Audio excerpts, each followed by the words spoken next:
Tonight, we are going to explore one of the most remarkable stories in modern space exploration. In August 2023, a small spacecraft touched down on a part of the moon that no mission from any nation had ever reached. Not the United States, not Russia, not China. India landed near the lunar South Pole, and what their instruments found in the soil is forcing scientists to rethink what we know about the moon's past, its composition, and its future as a place where humans might actually live. The spacecraft was called Vikram, named after a man we will meet shortly. The rover it carried was called Pragyan, which means wisdom in Sanskrit. Together they weighed less than a compact car. They were solar powered, which meant they had exactly 14 Earth days of sunlight to do their work before the brutal lunar night arrived and temperatures dropped to levels neither machine was built to survive. In those 14 days, Pragyan travelled about 103 metres from the landing site, roughly the length of a football field. It stopped at 23 locations, pointed its instruments at the ground, and took measurements that had never been taken before. It found sulfur where no mission had ever confirmed sulfur. It measured temperatures that revealed the lunar soil is a far better insulator than anyone expected. It recorded moonquakes, the first seismic data from the South Pole in the history of lunar exploration. And a year later, when scientists finished analysing the data, they published a paper in Nature showing that the soil composition at the South Pole matches a prediction that the entire moon was once covered in a global ocean of molten rock billions of years ago. But this wasn't India's first trip to the moon, and it wasn't even their second. This was their third attempt, and the story of how they got here, from launching rockets on bicycles in a fishing village to landing on the most scientifically valuable piece of real estate on the moon, is one of the most unlikely success stories in the history of space exploration. By the end of tonight, you're going to understand how India built a space program from almost nothing, how their first moon mission in 2008 made what might be the single most important lunar discovery since the Apollo era, how their second mission crashed in 2019 and what they learned from that failure, and how the third mission, the one that actually made it, uncovered findings that are shaping the plans of every space agency on Earth right now, from NASA's Artemis program to China's Chang'e missions. Before we begin, if you enjoy this kind of deep exploration into the stories behind space discovery, consider subscribing. It is a small thing, but it helps this channel continue making content like this. Now let us start at the very beginning. The story of India's moon missions begins with a man named Vikram Ambalal Sarabhai. He was born on August 12, 1919 in Ahmedabad, in the western Indian state of Gujarat. His family was wealthy. His father, Ambalal Sarabhai, was a major industrialist who owned textile mills and was deeply involved in the Indian independence movement. The Sarabhai household was not ordinary. Mahatma Gandhi once stayed in their home while recovering from an illness. Jawaharlal Nehru visited. Rabindranath Tagore, the Nobel Prize-winning poet, was a family friend. Vikram grew up surrounded by people who were trying to build something new, trying to imagine what India could become. He was educated first in a private school his parents ran on Montessori principles, then at Gujarat College in Ahmedabad. He went to Cambridge University in England, where he studied natural sciences at St. John's College and earned his tripos in 1940. The Second World War forced him to return to India, where he began working under C.V. Raman, the Nobel laureate in physics, at the Indian Institute of Science in Bangalore. His research focused on cosmic rays, high-energy particles that bombard Earth from outer space. He set up observation stations across the country, in Bangalore, in Pune, in the Himalayas, measuring how cosmic ray intensity varied with altitude and latitude. After the war, He returned to Cambridge and completed his PhD in 1947 with a thesis titled Cosmic Ray Investigations in the Tropical Latitudes. He came home to a newly independent India. He was 28 years old, and in November 1947, just months after independence, he founded the Physical Research Laboratory in Ahmedabad. It started in a few rooms at the MG Science Institute, funded partly by charitable trusts controlled by his family. The initial focus was cosmic ray research. It was modest, it was small, but it was a beginning. The year that changed everything was 1957. The Soviet Union launched Sputnik, the first artificial satellite, into orbit around the Earth. The entire world watched. For most people, Sputnik was a technological spectacle or a Cold War provocation. For Vikram Sarabhai, it was something else. He saw that space technology was not merely about prestige or military power, it was a tool. Communication satellites could bring television and radio to remote villages that had never been connected. Weather satellites could predict monsoons, which dictated the survival of millions of farmers. Remote sensing satellites could map natural resources, monitor forests, track water levels. Sarabhai understood that for a developing nation like India, where hundreds of millions of people live without basic infrastructure, space technology could serve a practical, humanitarian purpose. He was not interested in competing with the Americans or the Soviets in a space race. He said this explicitly. In a famous statement, he declared that India did not have the fantasy of competing with economically advanced nations in the exploration of the moon or manned spaceflight. But he was convinced that if India was to play a meaningful role, nationally and in the community of nations, it must be second to none in applying advanced technologies to the real problems of its people. He convinced Prime Minister Nehru to establish the Indian National Committee for Space Research, known as INCOSPAR, in 1962. He became its chairman, and then he had to find a place to launch rockets. He chose Thumba. It was a fishing village near Thiruvananthapuram on the coast of Kerala in southern India. The location was not random. Thumba sits almost directly on the geomagnetic equator, a natural advantage for studying the upper atmosphere and the ionosphere. Sarabhai got support from Homi Bhabha, the chairman of India's Atomic Energy Commission and another towering figure in Indian science. The two men shared a vision of India using advanced technology for development, not destruction. The first rocket launching station in India was set up at Thumba. The conditions were humble beyond anything that NASA or the Soviet space program would recognize. The local church of St. Mary Magdalene was used as a workshop. Rocket components were transported on bicycles and bullock carts. There was no massive infrastructure, no billions in funding, no army of engineers. There was a small group of scientists, a fishing village, and an idea. On November 21st, 1963, they launched the first sounding rocket from Thumba. It carried a sodium vapor payload designed to study wind patterns in the upper atmosphere. The rocket was an American Nike Apache, not yet Indian made, but the launch marked the beginning. India was in the space business. Over the following years, India developed its own series of sounding rockets called Rohini, starting launches in 1967.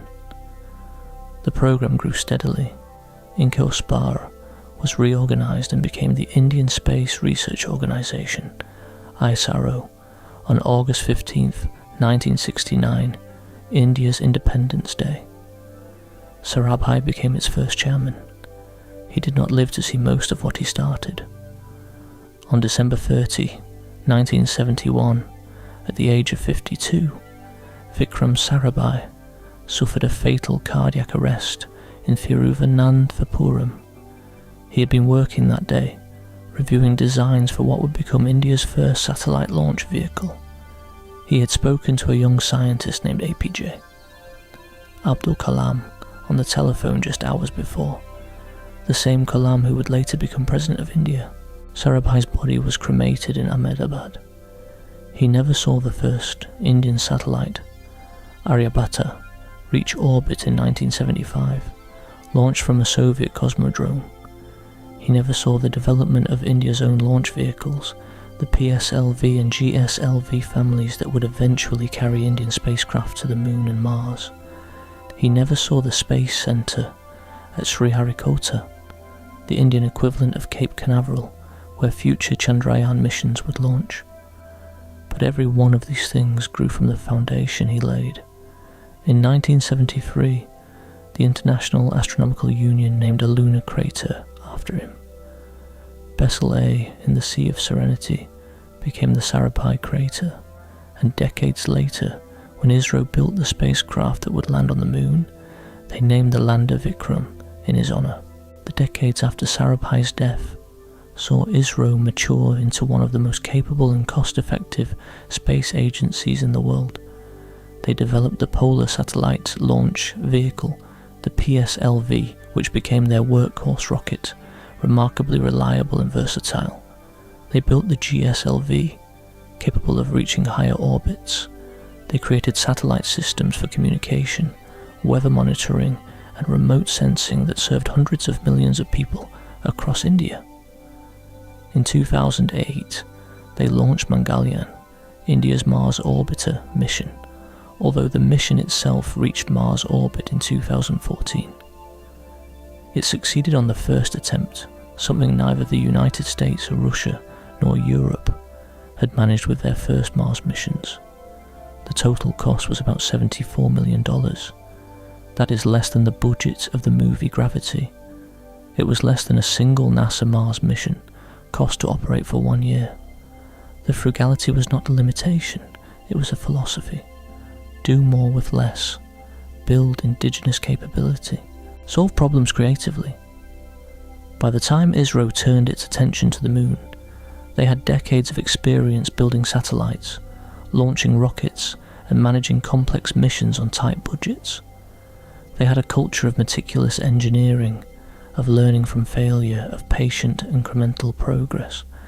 They were ready. The first Moon mission was called Chandrayaan-1. Chandrayaan means mooncraft in Hindi and Sanskrit. It launched on October 22nd, 2008, from the Satish Dhawan Space Centre at Sriharikota on a PSLV-XL rocket, India's first deep space mission. The spacecraft weighed 590 kilograms and carried 11 scientific instruments, 5 built by ISRO, and 6 contributed by international partners including NASA, the European Space Agency and Bulgaria. The cost of the entire mission was less than $100 million. The primary mission was to orbit the Moon for 2 years, mapping its surface in visible infrared and X-ray wavelengths. The scientific goals were ambitious but straightforward. Map the mineral composition of the lunar surface, create a three-dimensional atlas of the Moon, study the distribution of elements like magnesium, aluminum, silicon and iron, search for evidence of water or ice near the poles. Among the instruments on board, 2 from NASA would prove particularly important.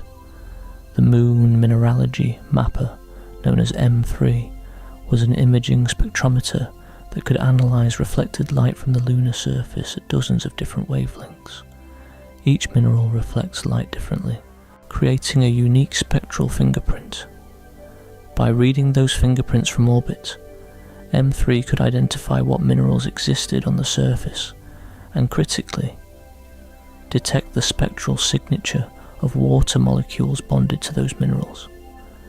The second NASA instrument was the miniature synthetic aperture radar, called MINISAR. Radar works differently from optical instruments. It sends out radio waves and analyses the signals that bounce back. Different materials reflect radar in different patterns. Ice reflects radar in a very distinctive way compared to dry rock. MINISAR was designed to peer into the permanently shadowed craters near the poles, places where sunlight never reaches and temperatures stay cold enough for ice to remain stable for billions of years. Chandrayaan-1 entered lunar orbit on November 8, 2008. 6 days later, on November 14th, something remarkable happened. The spacecraft released a small probe called the Moon Impact Probe, or MIP. This was a 29-kilogram box, roughly the size of a large suitcase, carrying 3 instruments and painted with the Indian national flag. It was not designed to land softly, it was designed to crash. The MIP separated from the orbiter and fired a small deorbit motor, then went into free fall toward the lunar surface.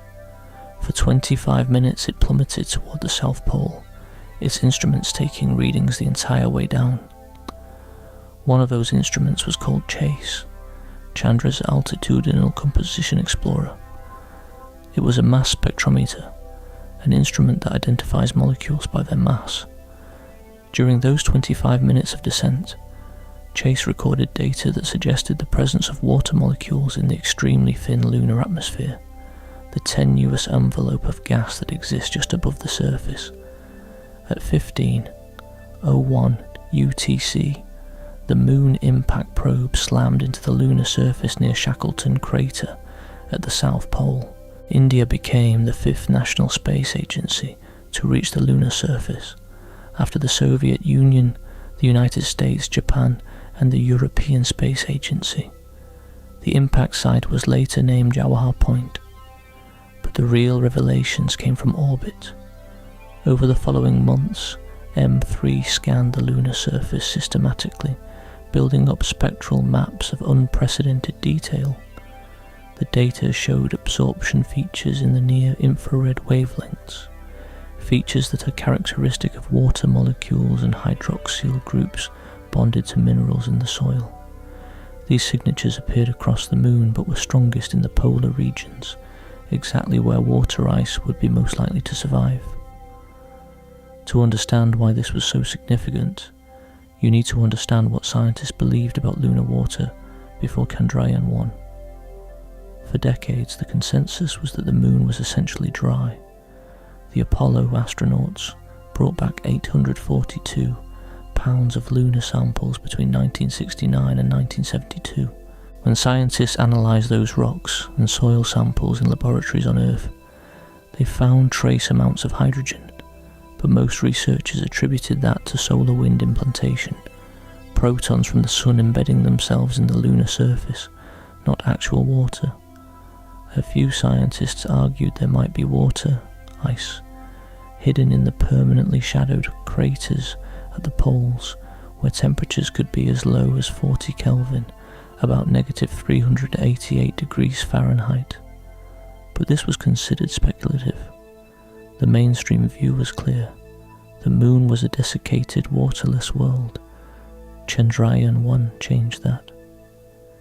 In September 2009, 3 papers were published simultaneously in the journal Science, using data from 3 different spacecraft. Chandrayaan-1's M3, the Cassini spacecraft which had observed the moon during a flyby in 1999, and the Deep Impact spacecraft which had observed the moon in June 2009. All 3 data sets showed the same thing: water and hydroxyl molecules on the lunar surface. The M3 data was the most detailed. It showed a clear pattern. The polar regions had the strongest water signatures. The amount increased toward the poles and was greatest in the permanently shadowed areas. M3 also detected evidence of water coming from beneath the surface in a crater near the equator, suggesting the moon might contain magmatic water that originated from deep in the lunar interior rather than being deposited by comets or solar wind. MINISAR contributed its own findings. In March 2010, ISRO reported that the radar instrument had found more than 40 permanently darkened craters near the moon's north pole that showed radar reflections consistent with water ice. The estimated amount was staggering, roughly 600 million metric tons of water ice. To put that in perspective, 600 million tons is equivalent to about 200 plus 40,000 Olympic-sized swimming pools, on a world that scientists had spent decades calling bone dry. The announcement triggered a debate about credit. On September 24, 2009, NASA published the M3 findings. One day later, ISRO announced that the Moon Impact Probe had actually detected water 3 months before M3 during its descent to the surface, using the Chaser Mass Spectrometer. ISRO said they had withheld the announcement until NASA could independently confirm the finding. Who discovered lunar water first remains a matter of some dispute between the two agencies, but the discovery itself is not in dispute. Water exists on the Moon. India's first lunar mission played a central role in proving it. The implications of finding water on the Moon are difficult to overstate. Water is not just something astronauts need to drink. Water molecules contain hydrogen and oxygen. Hydrogen can be used as rocket fuel. Oxygen can be breathed. If you can extract water from the lunar soil or from ice deposits in shadowed craters, you have the basic ingredients for sustaining human life and refueling spacecraft without having to haul everything from Earth at enormous cost. A single kilogram of material launched from Earth to the lunar surface costs tens of thousands of dollars. If that material is already on the Moon, the economics of space exploration change fundamentally. This is why the lunar South Pole became the most coveted destination in space exploration. Every space agency in the world took notice. NASA began planning the Artemis program with the explicit goal of landing humans near the South Pole. China targeted the same region for its Chang'e missions. Commercial companies began designing lunar landers to deliver prospecting equipment to the poles, and ISRO began planning its next mission. Chandrayaan-1 was designed to operate for 2 years. It made it just over 300 days. On August 28, 2009, communication with the spacecraft was suddenly lost. The most likely cause was overheating. The spacecraft had been experiencing abnormally high temperatures since late November 2008, and by May 2009, ISRO had raised the orbit from 100 kilometers to 200 kilometers in an attempt to keep temperatures tolerable. Despite the early end, ISRO said 95% of mission objectives had been completed. 8 years later, in 2017, NASA used ground-based radar at the Goldstone Deep Space Communications Complex in California to search for Chandrayaan-1. They found it. The spacecraft was still orbiting the Moon, circling at about 160 kilometers above the surface, completing one orbit every 2 hours and 8 minutes. Still there, still going around, just silent. The water discovery galvanized India's space program. ISRO had proven they could build and operate a deep space mission for a fraction of what other agencies spent. They had carried instruments that made one of the most important findings in lunar science, and they had done it on their first attempt beyond Earth orbit. The success of Chandrayaan-1 generated enormous national pride, and gave ISRO the confidence and political support to attempt something even more ambitious. They wanted to land on the Moon. The next mission, Chandrayaan-2, was approved with a lander and a rover. The goal was to demonstrate that India could do what only 3 nations had ever done before: place a spacecraft softly on the lunar surface, and then drive a rover across it. They chose the South Pole as their target, building directly on the water discovery from Chandrayaan-1. The South Pole had the water, the South Pole had the science, and the South Pole had never been reached by any landing mission in history. Development took years. The mission was complex. An orbiter would enter lunar orbit and study the surface from above. A lander, named Vikram after the founder, would separate from the orbiter and descend to the surface. A small rover named Pragyan, meaning wisdom, would roll off the lander and explore the terrain, analysing the soil with its instruments. On July 22nd, 2019, ISRO launched Chandrayaan-2 from Sriharikota aboard their most powerful rocket, the LVM-3, previously known as the GSLV Mark III. The spacecraft entered lunar orbit successfully. The orbiter deployed normally. On September 6, 2019, the Vikram lander began its powered descent toward the surface. Everything went according to plan until the final minutes. Vikram was supposed to execute a series of braking maneuvers, slowing itself from orbital velocity to a gentle touchdown. At an altitude of about 2.1 kilometers, something went wrong. The lander deviated from its planned trajectory. The braking thrusters did not perform as expected. Communication was lost. Vikram crashed into the surface. The scene at ISRO Mission Control in Bangalore was devastating. Prime Minister Narendra Modi was present, watching the landing attempt alongside the scientists and engineers. As the screens showed the telemetry flatline, the room fell silent. ISRO Chairman K. Sivan was visibly emotional. Modi walked to him and embraced him. Sivan broke down. The orbiter, however, survived. It remains operational in lunar orbit to this day, carrying advanced instruments including a radar designed to map water, ice at the poles. It has returned valuable data that directly informed the design and planning of the next mission. The failure of Chandrayaan-2's lander was studied exhaustively. A failure analysis committee examined every aspect of the descent. They identified problems with the guidance and navigation system, with the way the lander handled deviations from its planned trajectory, and with the thrust control during the final braking phase. The conclusions were not hidden or minimized.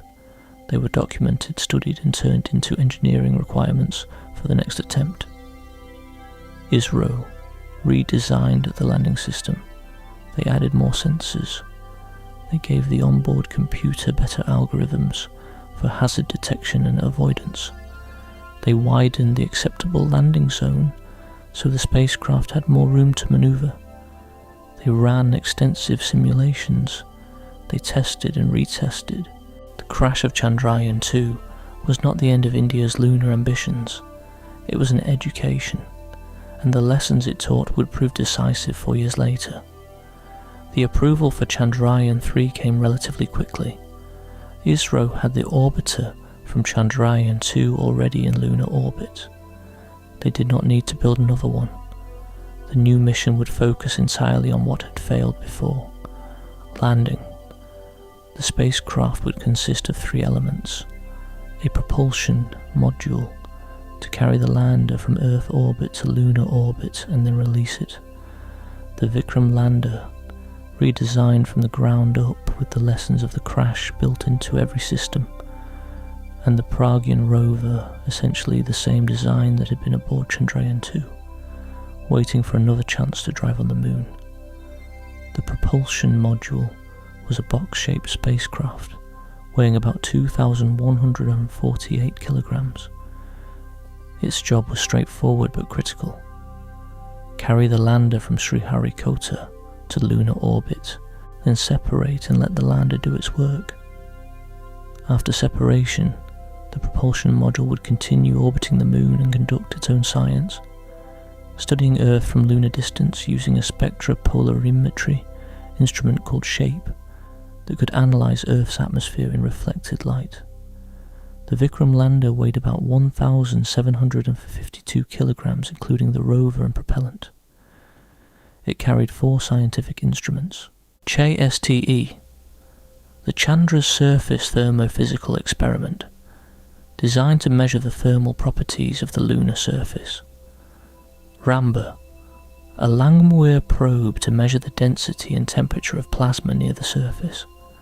ILSA, the instrument for lunar seismic activity designed to detect moonquakes, and a laser retroreflector, a ray provided by NASA, a small passive device consisting of 8 corner cube retroreflectors that could reflect laser beams sent from orbit, serving as a permanent location marker on the lunar surface. The Pragyan rover was small, just 26 kilograms, 6 wheels, about the size of a large suitcase on wheels, solar powered, with a designed life of 1 lunar day, 14 Earth days. It carried 2 instruments for analysing the composition of the lunar soil: the Laser-Induced Breakdown Spectroscope, LEBS, which could fire a laser at the ground and analyse the light emitted by the resulting plasma to identify elements, and the Alpha Particle X-ray Spectrometer, APXS, which bombarded the surface with alpha particles and X-rays and analysed the characteristic radiation emitted by the soil to determine what elements were present and in what quantities. On July the 14th, 2023, at 2:35 in the afternoon local time, Chandrayaan-3 launched from the Satish Dhawan Space Center at Sriharikota aboard an LVM-3 rocket. Thousands of spectators gathered near the launch site. Millions watched live on television. The launch was flawless. The spacecraft entered Earth orbit and began a series of orbital raising maneuvers, gradually extending its orbit higher and higher until it could be injected toward the Moon. The journey to the Moon took about 40 days.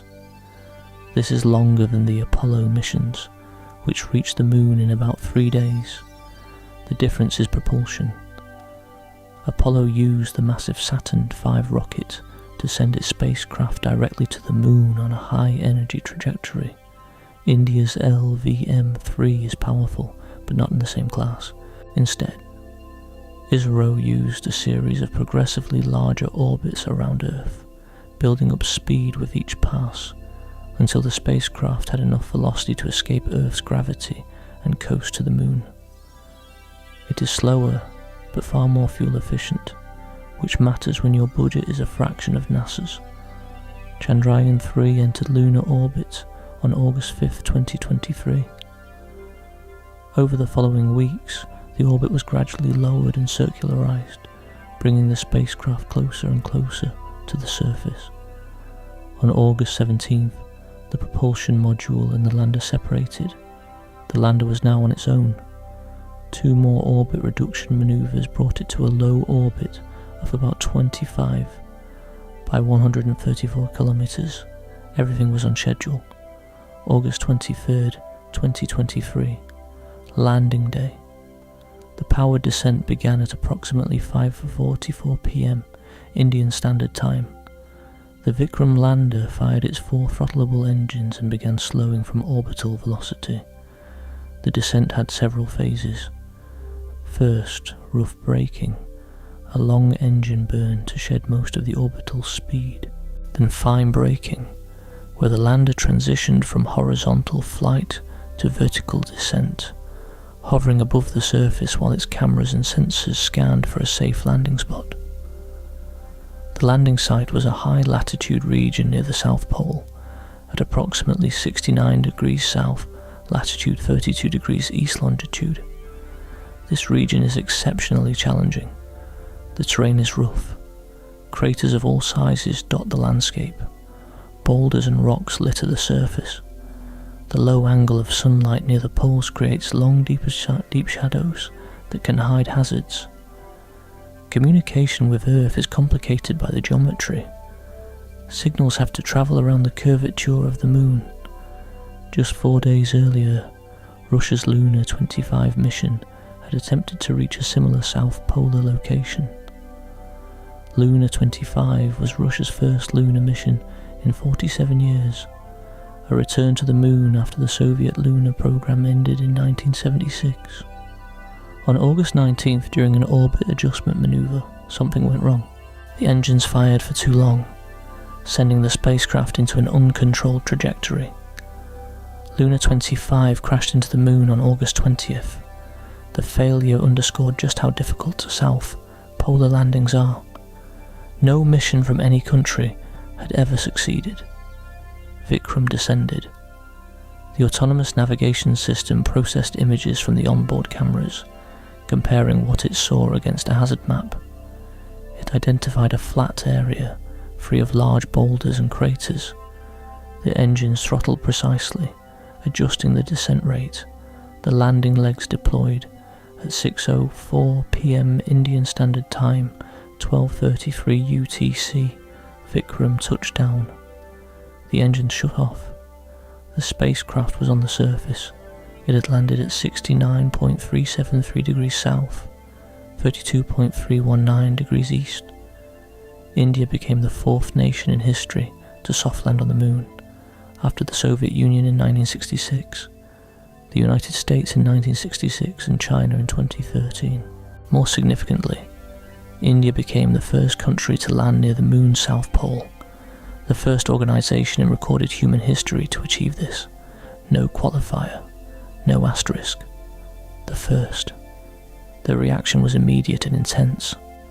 At ISRO's mission control in Bangalore, engineers and scientists erupted. Prime Minister Modi, who was attending the BRICS summit in South Africa at the time, watched via video link and addressed the mission team, saying that India's success belonged to all of humanity. Celebrations broke out across the country. Fireworks, dancing, crowds gathering at public viewing events. For a nation of 1.4 billion people, many of whom had grown up hearing about American and Soviet space achievements, this was a statement. India had done something that no other country had accomplished. The landing site was later named Shiv Shakti Point by Prime Minister Modi.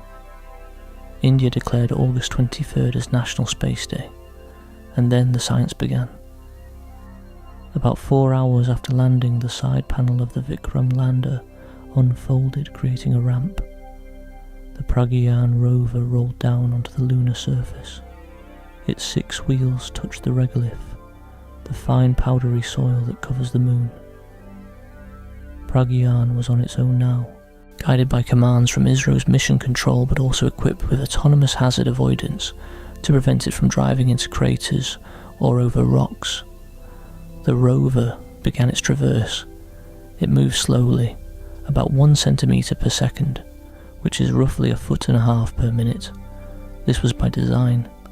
Speed was not the priority, careful measurement was.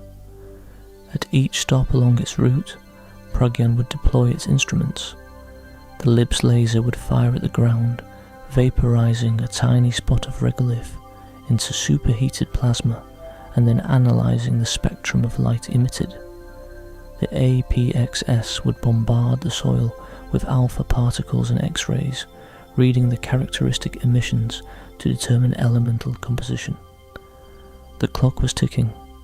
Pragyan had about 14 Earth days before the lunar night arrived. At the South Pole, the day-night cycle is extreme.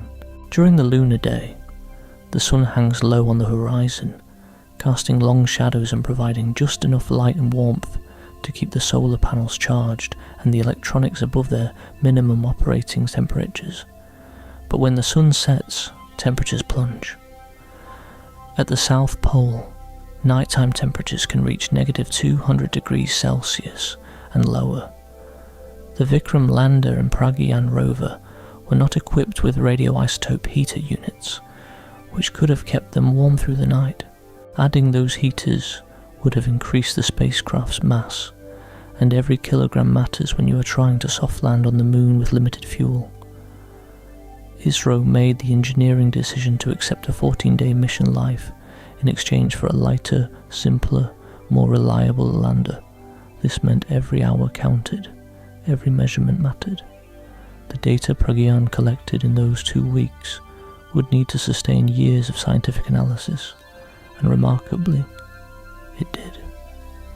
While Pragyan explored the surface, the Vikram lander was busy with its own experiments.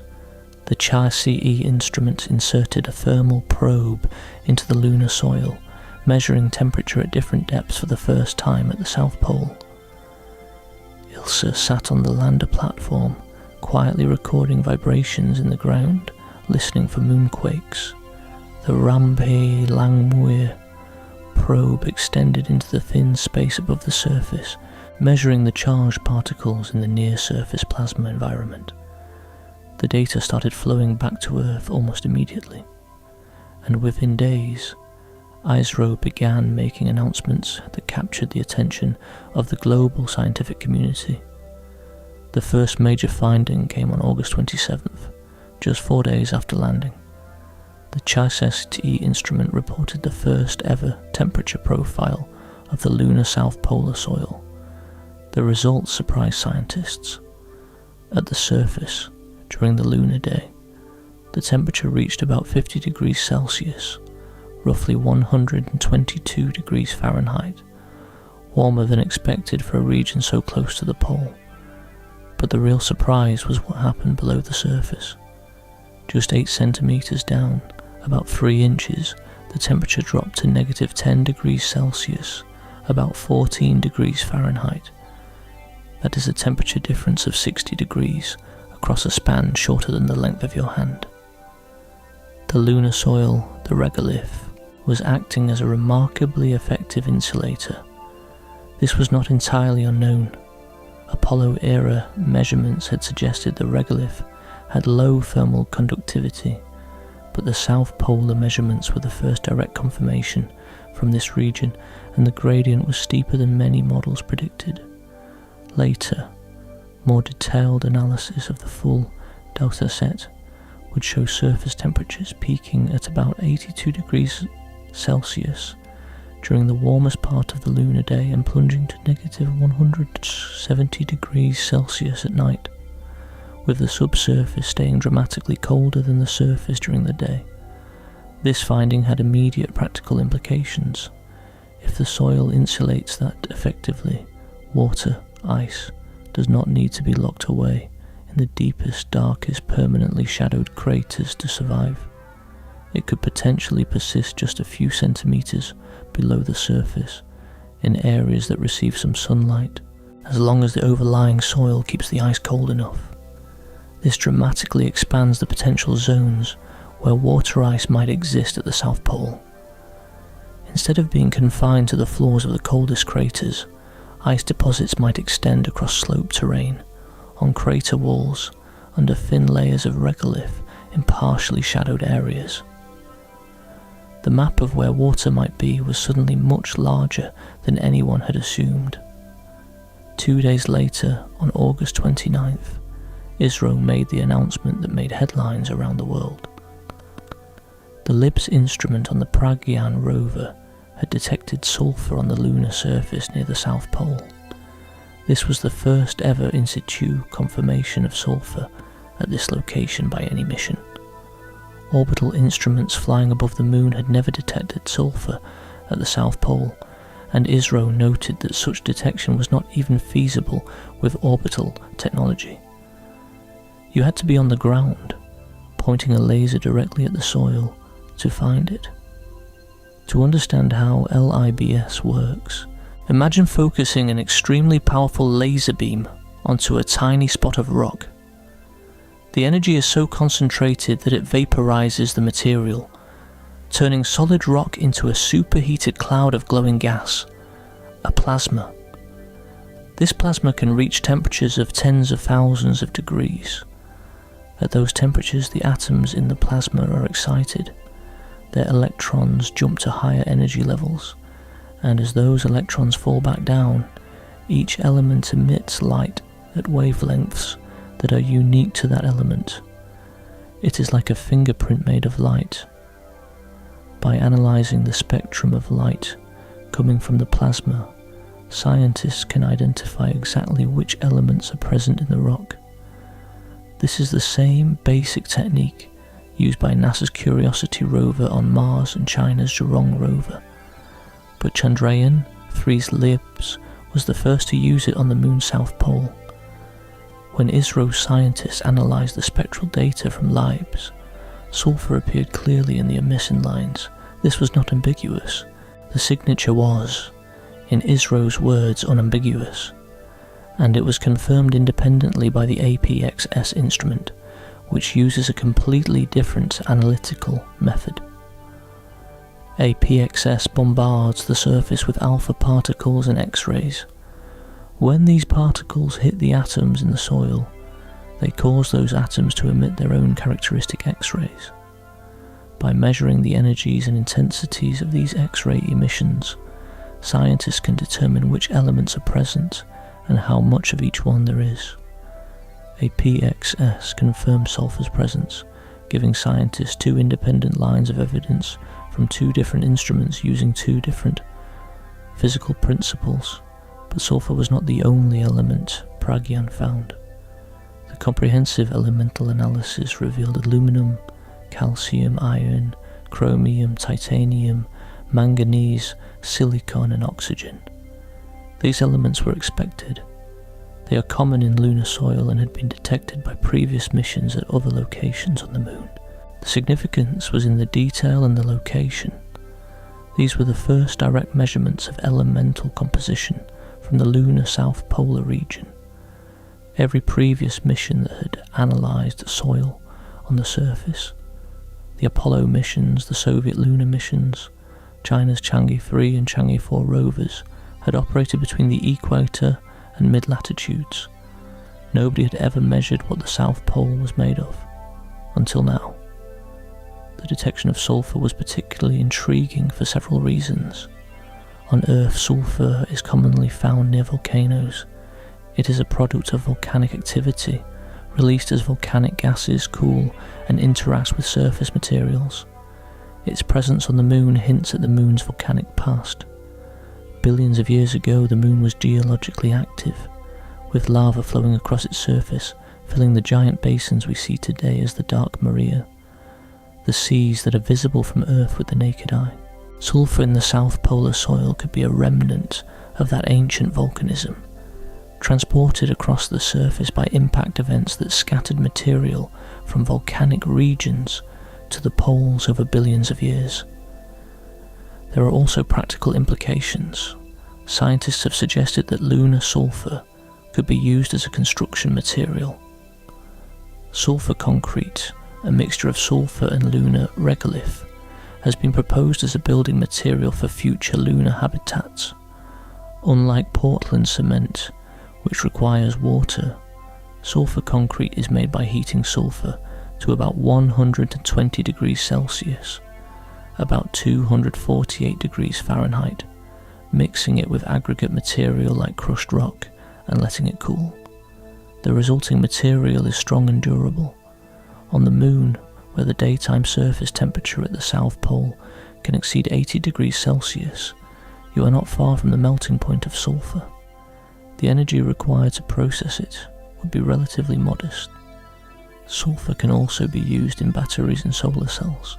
For a future lunar base that needs to generate and store electrical power, having a local source of sulfur could reduce the amount of equipment that needs to be shipped from Earth.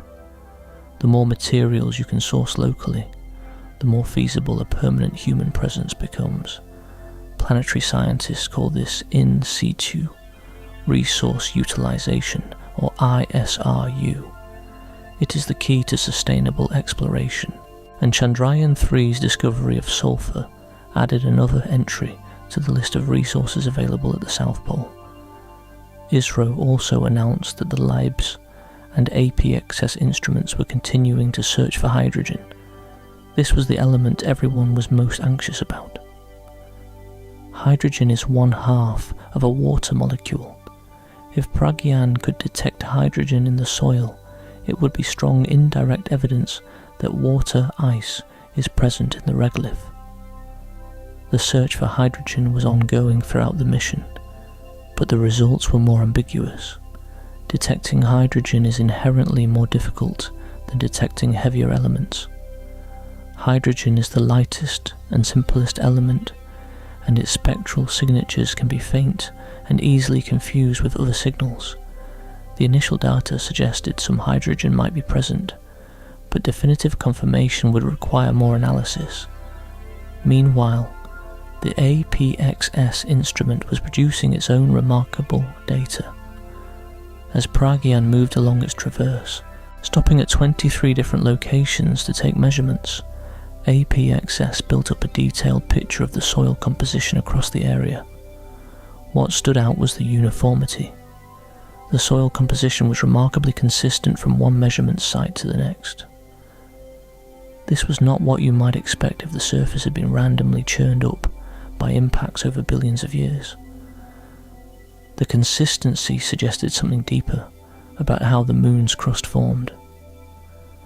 The elemental abundances APXS measured pointed to a specific type of rock, ferroan anorthosite.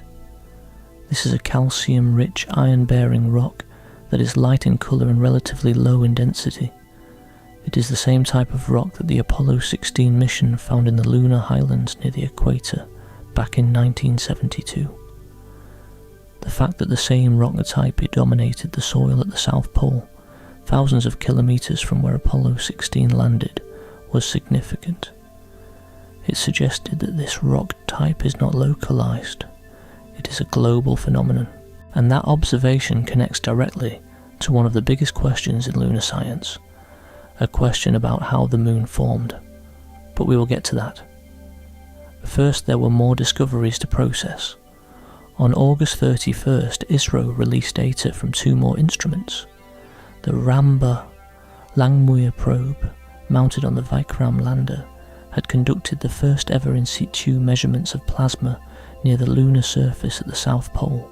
Plasma, in this context, refers to the charged particles that exist in the thin space just above the moon's surface. The moon has no significant atmosphere, but the solar wind, the constant stream of charged particles flowing out from the sun, interacts with the lunar surface. Some particles are absorbed, some are reflected, some knock other particles loose from the soil. The result is a thin, dynamic layer of charged particles, a plasma environment hovering just above the ground. Ramba found that the electron density near the surface during the early lunar daytime was relatively low, between 5 and 30 million electrons per cubic metre. This is extremely sparse by any terrestrial standard, far less than even the thinnest laboratory vacuum on Earth. But it was there, and it was measurable. As the lunar day progressed and the sun climbed higher, the plasma density increased. Later measurements showed densities of 380 to 600 electrons per cubic centimetre, which was significantly higher than what had been estimated from orbital observations by the Chandrayaan-2 orbiter. The electrons also had remarkably high energies. The kinetic temperature, a measure of how fast the electrons are moving, ranged between 3000 and 8000 Kelvin. These are temperatures comparable to the surface of the Sun, but temperature in plasma physics is not the same as heat. Temperature measures the average kinetic energy of particles. With so few particles present, even extremely energetic electrons do not transfer much total heat. An astronaut standing on the surface would not feel these electrons as warmth, but the energetic plasma has implications for future hardware and operations. High energy charged particles can damage electronics, degrade solar panels, and create static charge that attracts fine lunar dust. Understanding the plasma environment at the landing site is essential for designing equipment that will operate reliably at the South Pole. Also on August 31st, ISRO released data from the ILSA instrument, the seismometer mounted on the Vikram lander. And this is where the story takes another turn. Between August 24th and September 4th, 2023, ILSA recorded over 250 seismic events near the moon's south pole.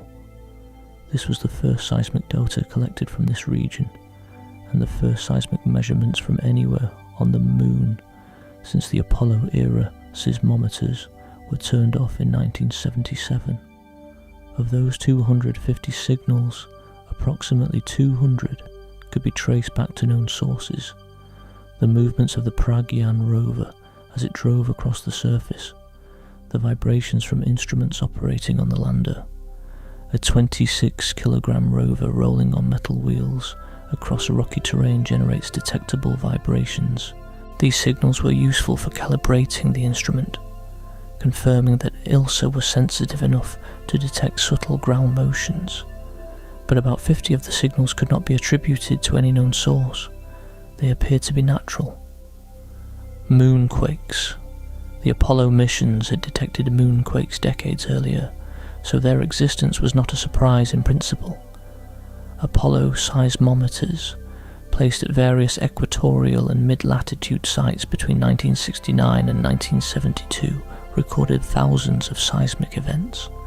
Scientists identified 4 types: deep moonquakes, originating about 700 kilometers below the surface and caused by tidal forces from Earth's gravity; shallow moonquakes, originating closer to the surface and potentially more dangerous, with some reaching magnitudes of 5 on the Richter scale; thermal moonquakes, caused by the expansion and contraction of the surface as it heats and cools during the lunar day-night cycle; and impacts from meteorites striking the surface. But all of that data came from the equatorial and mid-latitude regions. No one knew what the seismic environment looked like at the South Pole. Chandrayaan-3's ILSA provided the first answer. The South Pole has seismic activity. The Moon is not geologically dead at its poles. This matters for future missions.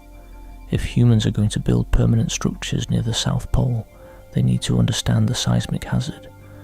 How frequent are moonquakes in this region? How strong can they be? Do they follow patterns tied to Earth's tidal forces or to the lunar thermal cycle? ILSA's 50 unexplained events are a starting point, the first data set that future research will build on.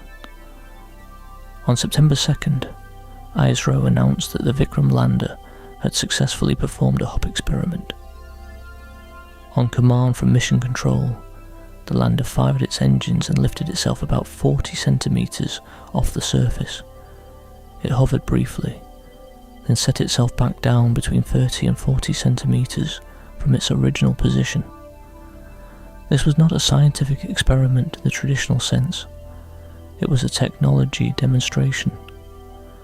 ISRO was proving that its lander could reignite its engines after touchdown and perform a controlled hop, a capability that could be useful for future missions, where a lander might need to reposition itself to reach a better location or to move away from a hazardous spot. The hop was a small thing physically, but a significant thing technically. Reigniting rocket engines on the lunar surface, after they have been shut down and exposed to extreme temperatures and lunar dust, is not trivial. The fact that Vikram could do it cleanly demonstrated the robustness of its propulsion system and the reliability of its control software. By early September, the sun was getting low on the horizon at Shiv Shakti Point. The lunar day was ending. Pragyan had travelled its 103 meters and completed its 23 measurement stops. The instruments had collected an unprecedented data set from a location on the Moon that had never been explored on the ground. On September 4th, 2023, ISRO put the Pragyan rover into sleep mode, parking it with its solar panels oriented to catch the first rays of sunlight when the lunar morning arrived 14 days later. Vikram was put into sleep mode shortly after. ISRO hoped the machines might survive the night. There was a slim chance that when sunlight returned, the electronics would warm up enough to resume functioning. Engineers had designed some resilience into the systems, but the lander and rover were never built to endure the sustained cold of a south polar lunar night. The temperatures they would face over those 14 days of darkness would be far below the operating limits of their batteries and electronics. When the sun rose again over Shiv Shakti Point, ISRO sent wake-up commands. There was no response from the rover, no response from the lander. Both machines had gone silent. The cold had done its work. The batteries were likely cracked. The electronics were likely damaged beyond recovery. Vikram and Pragyan remained on the surface of the Moon at 69 degrees south, silent and still. The Indian flag and the ISRO logo on the rover face the lunar sky. They will be there for a very long time. There is no weather on the moon, no wind, no rain, no erosion in the conventional sense. The only forces that will act on them over the coming centuries are micrometeorite impacts and the slow degradation of materials under ultraviolet radiation and cosmic rays.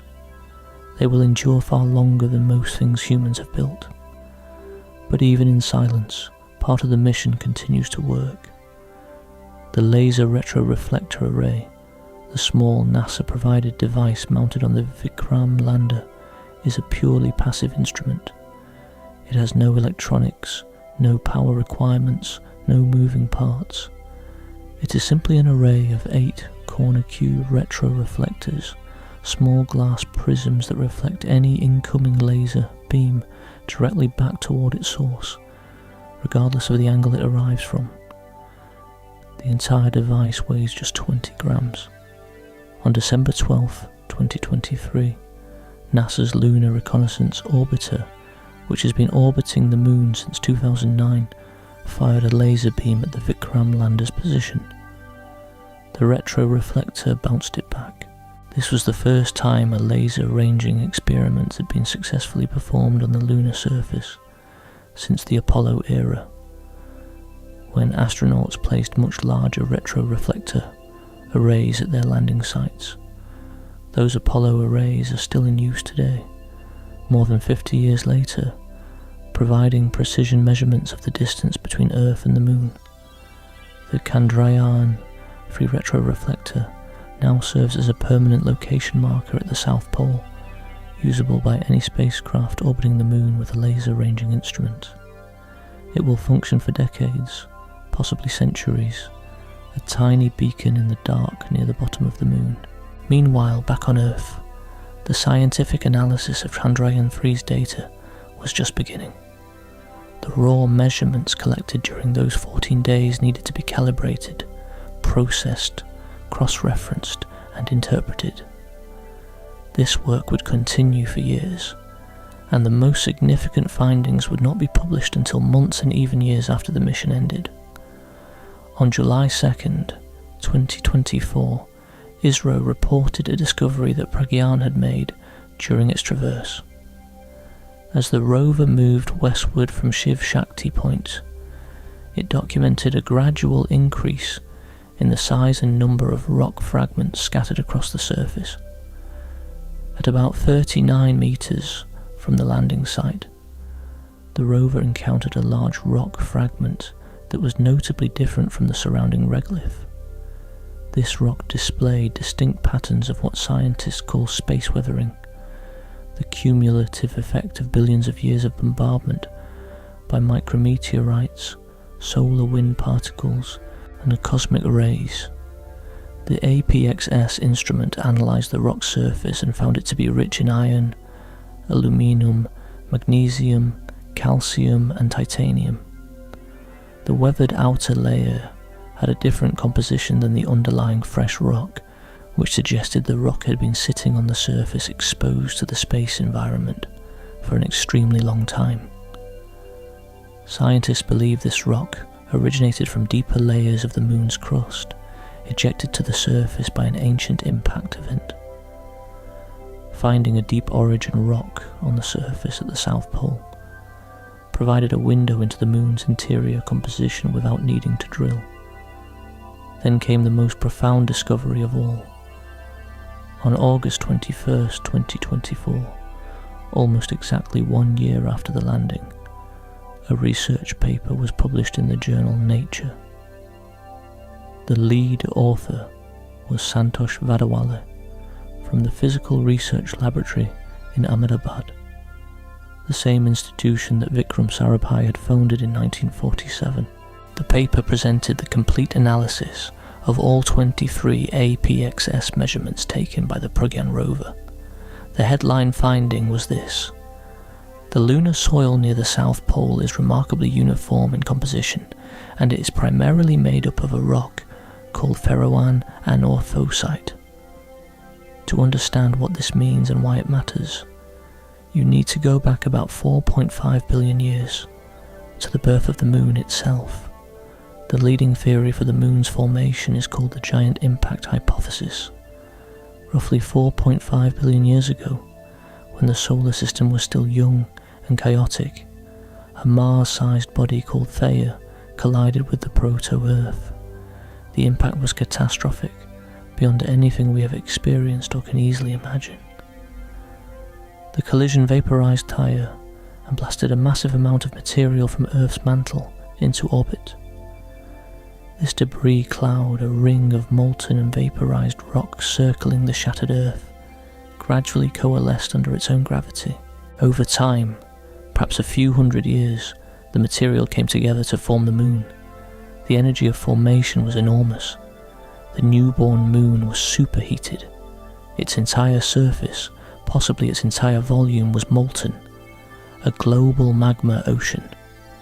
Not a lake of lava or a volcanic eruption, but an ocean of liquid rock hundreds of kilometers deep, covering the entire moon. As this magma ocean slowly cooled over millions of years, minerals began to crystallize out of the melt. Dense, heavy minerals, those rich in iron and magnesium like olivine and pyroxene, sank toward the interior. Lighter minerals floated to the top. The lightest and most abundant of these floating minerals was a calcium-rich feldspar called plagioclase. As it accumulated at the surface, it formed a crust. The specific type of rock created by this process is called ferroan, an orthosite because it is made primarily of anorthite feldspar, and ferroan because it contains a modest amount of iron. This is the lunar magma ocean hypothesis. It was first proposed in the early 1970s, based on analysis of samples brought back by the Apollo missions. Apollo 16, which landed in the Descartes Highlands in 1972, returned anorthosite samples that were strikingly similar in composition across the landing site. Later, the Soviet lunar missions and China's Chang'e 3 and Chang'e 5 missions found similar compositions at equatorial and mid-latitude locations.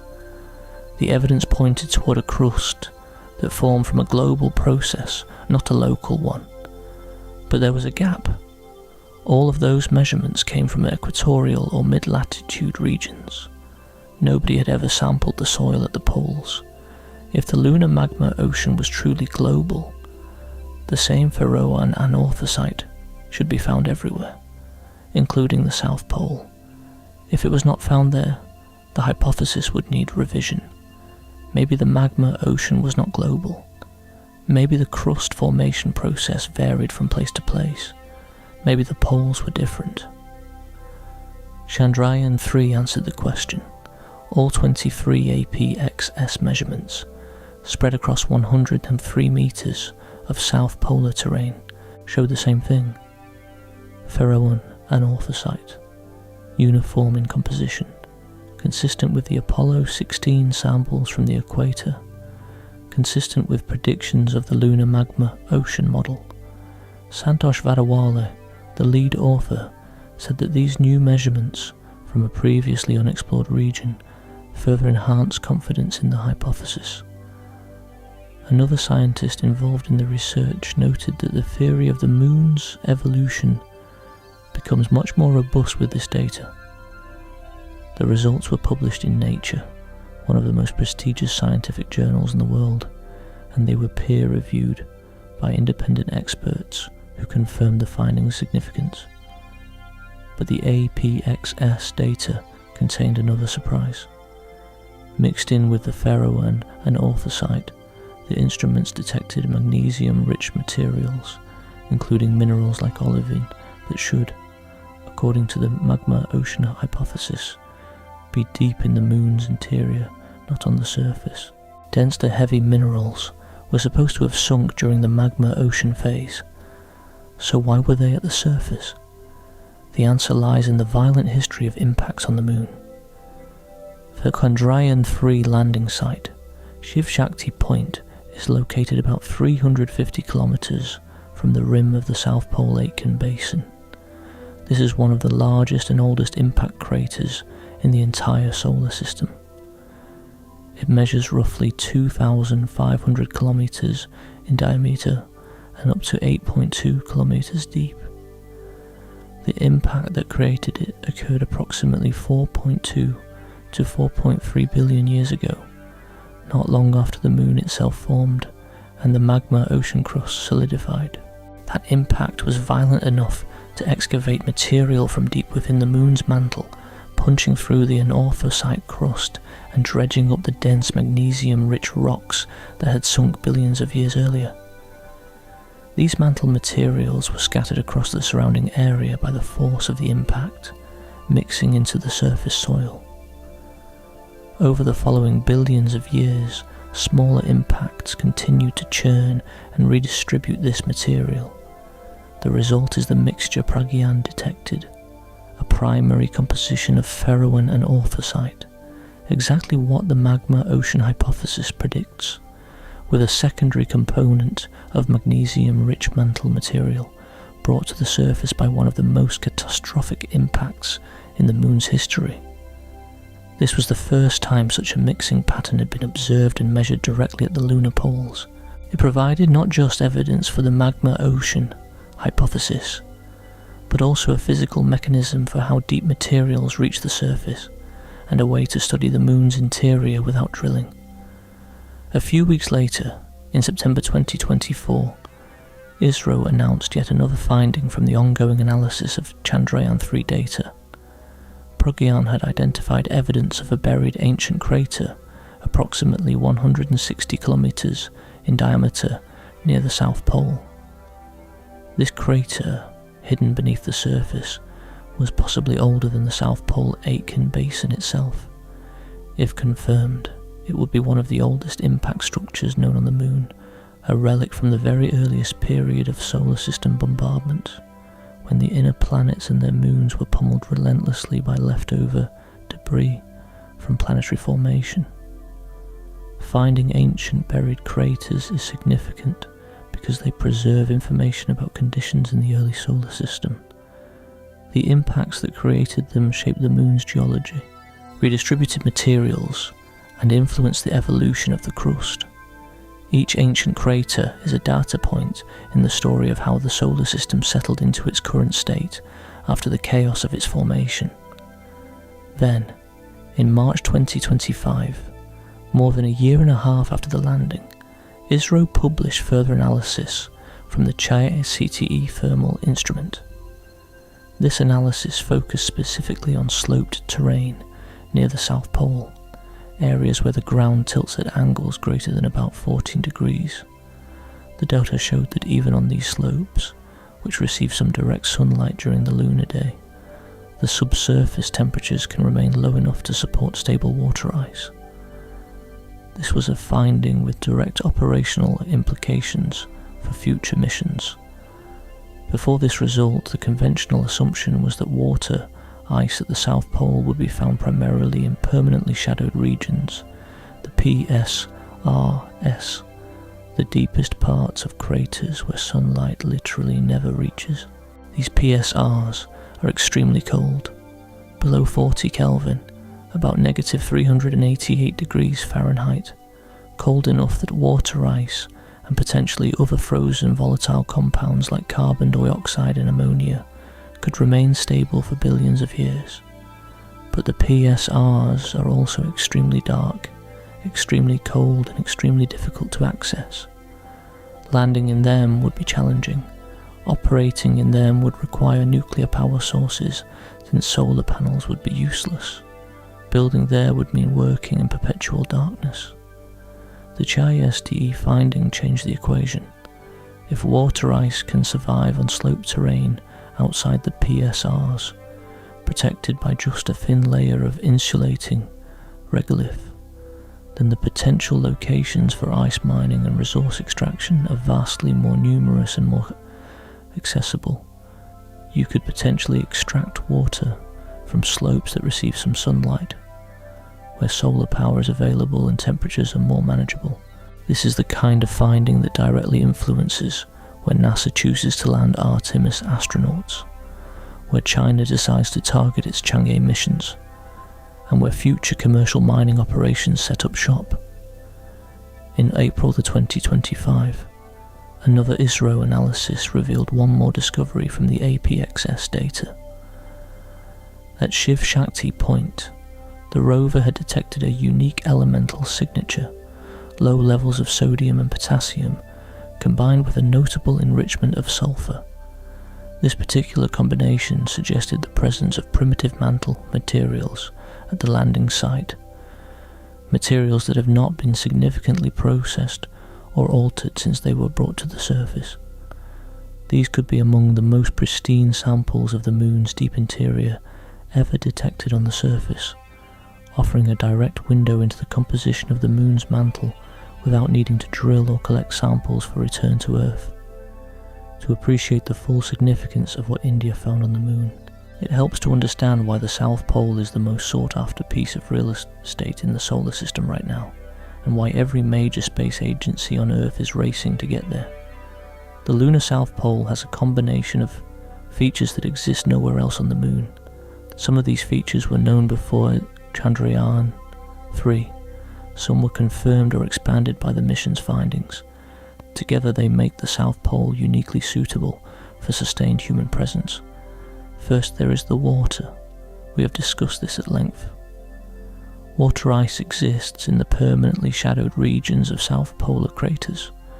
Chandrayaan-1 helped discover it in 2008.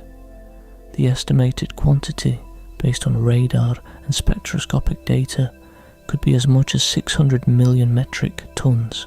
Chandrayaan-3 expanded the picture by showing that water ice might persist in a wider range of locations than previously thought, including on sloped terrain outside the deepest craters, thanks to the insulating properties of the regolith. Water is not just for drinking. Broken into its constituent hydrogen and oxygen through electrolysis, it provides breathable air and rocket propellant. Liquid hydrogen and liquid oxygen are the propellant combination used by some of the most powerful rocket engines ever built, including the Space Shuttle main engines and the engines on NASA's Space Launch System. If you can manufacture rocket fuel on the Moon, you do not need to carry it from Earth. This changes the economics of space travel in a fundamental way. A spacecraft departing from the Moon for Mars, for example, would need far less energy than one departing from Earth, because the Moon's gravity is only about 1/6 of Earth's. A fuel depot on the Moon could serve as a refueling station for missions deeper into the solar system. Second, there is the sunlight. This might seem counterintuitive for a region defined by its shadows, but the geometry of the South Pole is complex. The Moon's axis of rotation is tilted only 1.5 degrees relative to the ecliptic plane, compared to Earth's 23.5 degrees. This means there are no significant seasons on the Moon, and the poles receive sunlight at a very low angle year-round. Some elevated locations near the South Pole, particularly the rims and peaks of certain craters, are illuminated by sunlight for very long periods. Some spots receive sunlight for more than 80% of the lunar year. A few locations, sometimes called peaks of eternal light, might receive near continuous illumination. For a solar-powered base, these locations are ideal. You could position solar panels on elevated terrain that catches sunlight nearly all the time, while the permanently shadowed craters containing water ice are just a short distance away in the valleys below. Energy and water within walking distance of each other. This combination does not exist anywhere else on the Moon. Third, there are the resources. Chandrayaan-3 showed that the south polar soil contains aluminum, iron, titanium, silicon, calcium, manganese, chromium, oxygen and sulfur. These are the raw materials for construction, manufacturing and life support. Oxygen can be extracted from metal oxides in the soil, a process that has been demonstrated in laboratories on Earth using simulated lunar regolith. Aluminum and titanium are structural metals. Silicon is the basis of solar cells and electronics. Iron can be used for construction. Sulfur can be used for concrete and batteries. A future lunar base at the South Pole would not need to import everything from Earth. It could source water, oxygen, building materials, and potentially fuel from local resources. This is the vision of in situ resource utilization, and the data from Chandrayaan-3 provided the most detailed ground truth confirmation that the resources are there. Fourth, there is the science. The South Pole sits near the rim of the South Pole Aitken Basin, one of the oldest and largest impact structures in the solar system.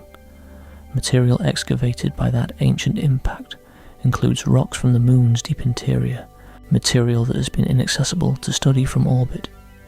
The permanently shadowed craters near the pole may contain not just water, ice, but also other frozen volatiles, carbon dioxide, ammonia, methane, molecules that were delivered to the moon by comets and asteroids over billions of years and preserved in the cold. These volatiles are a record of the conditions in the early solar system, a chemical archive frozen in the dark. Chandrayaan-3's discovery of Phaethon, an orthosite at the South Pole, confirmed that the moon's primordial crust extends to the poles, supporting the lunar magma ocean hypothesis. The detection of magnesium-rich mantle materials showed that deep rocks have been brought to the surface by ancient impacts and are accessible for study. The seismic data from ILSA provided the first baseline measurements of the South Pole's geophysical environment. Each of these findings adds to the scientific case for building a research outpost at the South Pole, a place where scientists could study the moon's interior, its formation history, and the early solar system in unprecedented detail.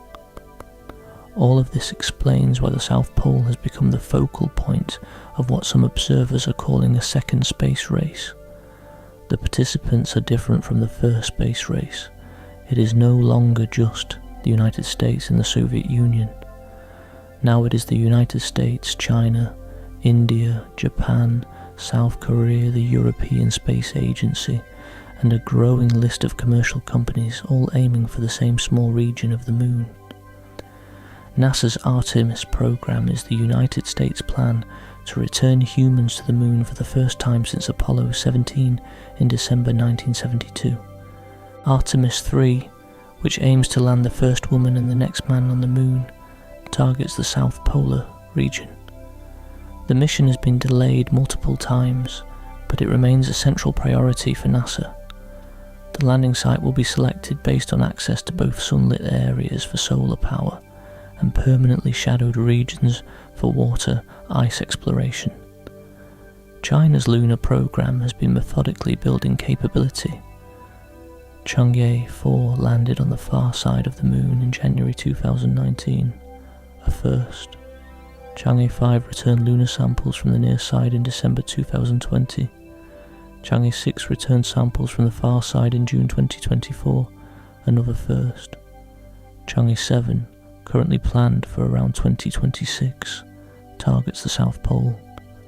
Chang'e 8, planned for around 2028, aims to test technologies for resource utilization at the South Pole. China has announced plans for a permanent lunar research station, the International Lunar Research Station, to be built at the South Pole in the 2030s. India's own plans continue. Chandrayaan-4 has been approved. It is designed to be a sample return mission, the most complex type of robotic lunar mission. The spacecraft would land near the South Pole, collect soil and rock samples, launch them back into lunar orbit, transfer them to a return capsule, and bring them to Earth for laboratory analysis.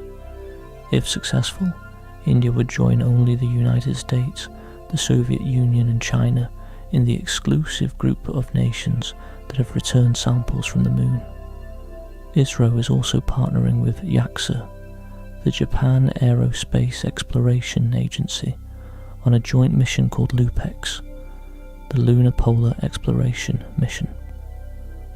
LUPEX is planned for the late 2000s and 20s and would send a Japanese-built rover to explore the permanently shadowed regions of the South Pole specifically to investigate the quantity and quality of water ice. ISRO would provide the lander. This mission would directly build on Chandrayaan-3's findings, targeting the very ice deposits that the thermal data suggests might be accessible. The commercial sector is also active. Companies like Intuitive Machines, Astrobotic, and ISpace are developing lunar landers, some specifically targeting the South Pole. SpaceX's and Starship is contracted to serve as the landing vehicle for NASA's Artemis 3 mission. Blue Origin is developing a competing lunar lander. The South Pole of the Moon is becoming a destination not just for government space agencies but for private enterprise. And all of these plans, every landing site selection, every resource utilization strategy, every habitat design study, draws on the data that Chandrayaan-3 collected. The temperature profiles from Chastity inform where ice might be stable. The elemental analysis from LIBS and AP Access tells planners what materials are available on the ground. The seismic data from ILSA helps engineers understand the structural environment. The plasma measurements from RAMPAI inform the design of electronics and spacesuits. India's mission did not just make discoveries for India, it made discoveries for everyone. This brings us back to the cost. The total budget for Chandrayaan-3 was approximately 6.15 billion Indian rupees, which at the time of launch was roughly $75 million US. For comparison, NASA's Artemis program has a projected total cost exceeding $90 billion. The European Space Agency's annual budget is about 7.5 billion euros. China does not publish detailed budgets for its space program, but estimates suggest annual spending of around $12 billion. India landed on the South Pole of the Moon, a feat that no other nation had accomplished, for less money than the production budget of several Hollywood movies. The film Interstellar, a movie about space exploration, cost $165 million to make. Chandrayaan-3 cost less than half of that. The movie The Martian, about surviving on Mars, cost $108 million. Chandrayaan-3 cost less. These comparisons are often cited because they illustrate something important about how ISRO operates. The frugality is not a limitation that forces compromise. It is a design philosophy that drives innovation.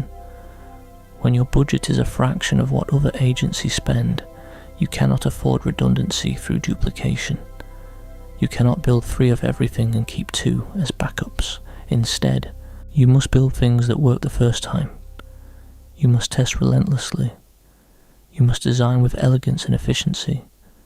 You must use your intellectual capital, the talent of your engineers and scientists, as a substitute for financial capital. India has one of the largest populations of STEM-educated professionals in the world. ISRO draws from this pool, paying salaries that are a fraction of what NASA or ESO engineers earn, but offering the opportunity to work on missions that make history. The result is a space agency that is consistently punched above its weight. The Mars Orbiter mission to Mars for $74 million. Chandrayaan-1 discovering lunar water for under $100 million. Chandrayaan-3 landing at the South Pole for $75 million. These are not budget missions in the sense of being cheap or inferior. They are efficient missions that achieve first-rate science with disciplined engineering and rigorous project management.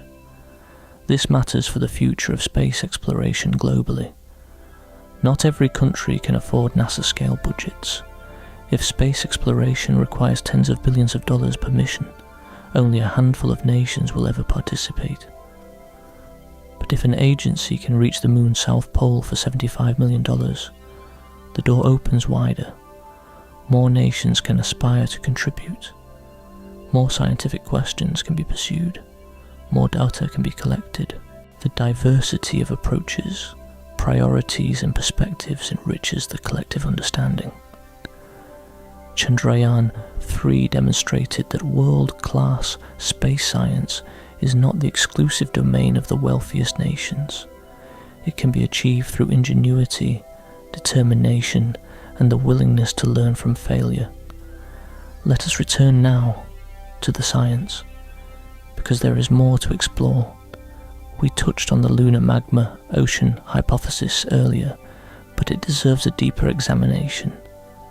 The story of how the moon formed and cooled is one of the grandest narratives in planetary science, and the data from Chandrayaan-3 contributes a crucial chapter.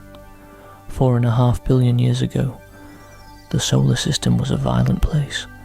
The sun had ignited roughly 50 million years earlier, and the disk of gas and dust that surrounded it was condensing into solid bodies. Small rocks collided and stuck together, forming larger rocks.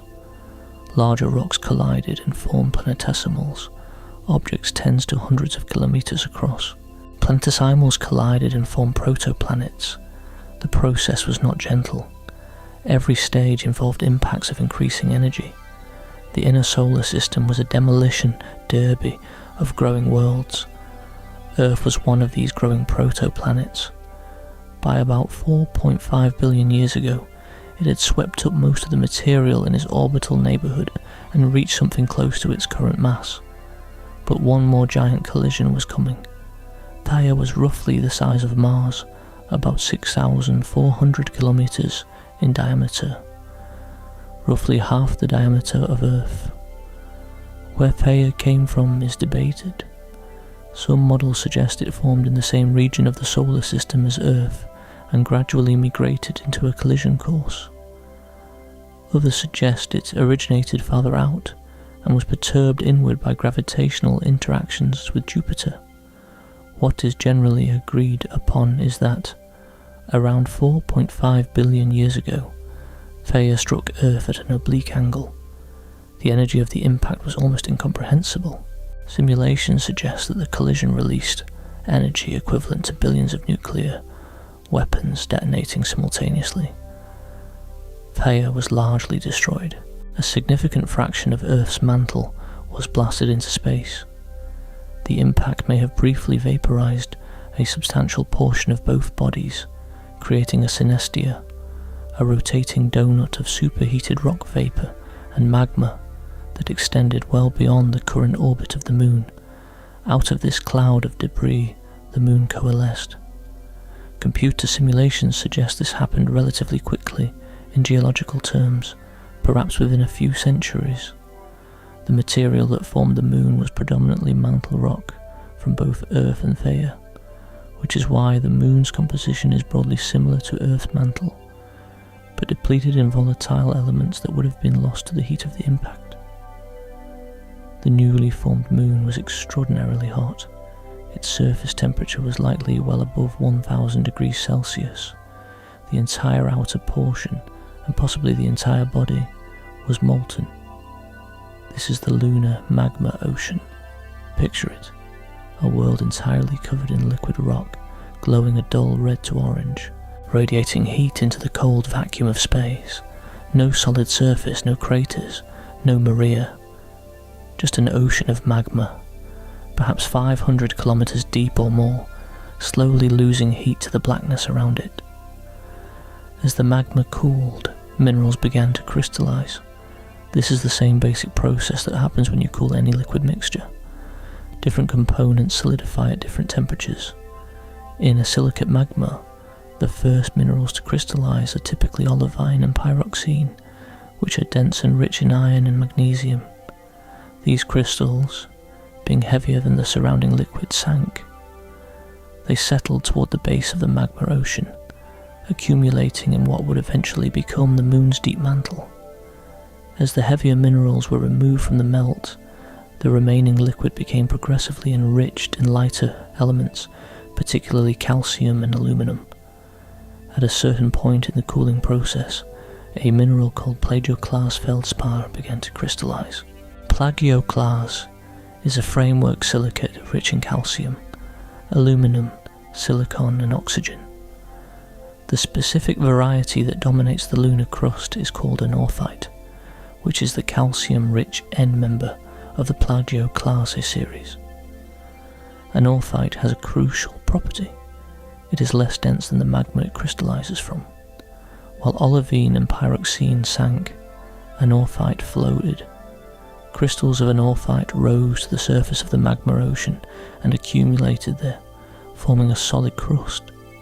Layer by layer, crystal by crystal, a global shell of anorthosite rock formed on top of the cooling magma. This crust is what we see today as the bright, heavily cratered highlands of the moon, the pale regions that contrast with the dark Maria. The specific type of anorthosite that formed this primordial crust is called ferroan anorthosite because it contains a modest amount of iron. The ferrin designation distinguishes it from other types of anorthosite found on the moon that formed by different processes later in lunar history. Ferrin anorthosite is the fingerprint of the original magma ocean crust.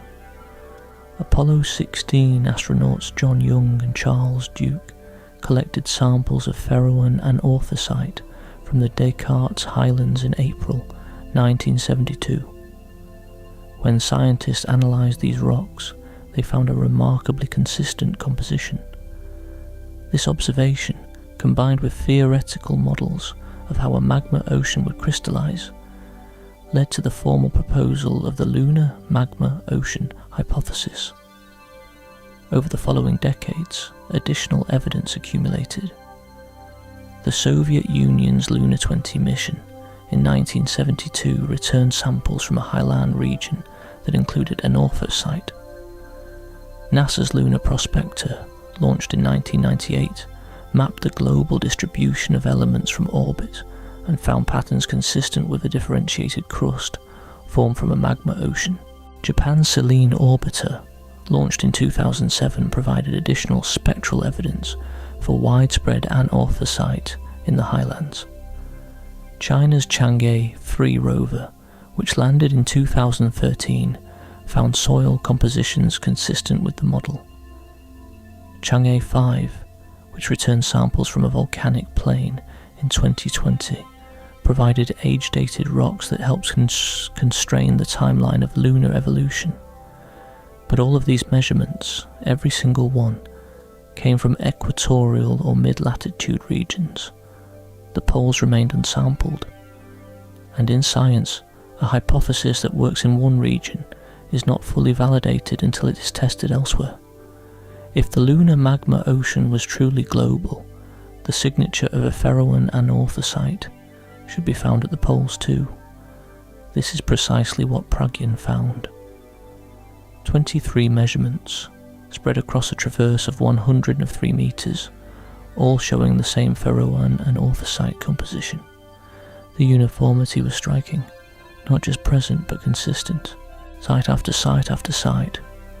The same rock type, the same elemental ratios, the same story of a world that was once entirely molten.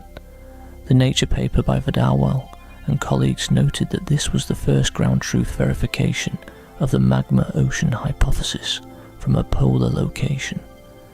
They emphasized that the consistency of the measurements across 23 different sites, some on flat terrain and some on the ejecta from small craters that had dug into the subsurface, strengthened the case that the anorthosite crust is truly global and not a regional feature of the equatorial highlands.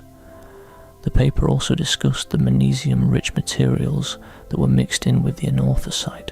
These materials, which include minerals like olivine that are characteristic of the moon's deep mantle, were interpreted as having been excavated and distributed by the South Pole Aitken Basin impact. The researchers noted that the landing site's proximity to this enormous ancient crater, roughly 350 kilometers from its rim, explained why mantle-derived materials were present at the surface. The impact had been powerful enough to punch through the entire crust and dredge up deep rock, scattering it across the surrounding terrain. This mixing of surface and deep materials creates a natural laboratory. Without drilling, without returning samples, the Pragyan rover was able to study both the primordial crust formed by the magma ocean and the mantle materials brought up from depth by an ancient catastrophic impact.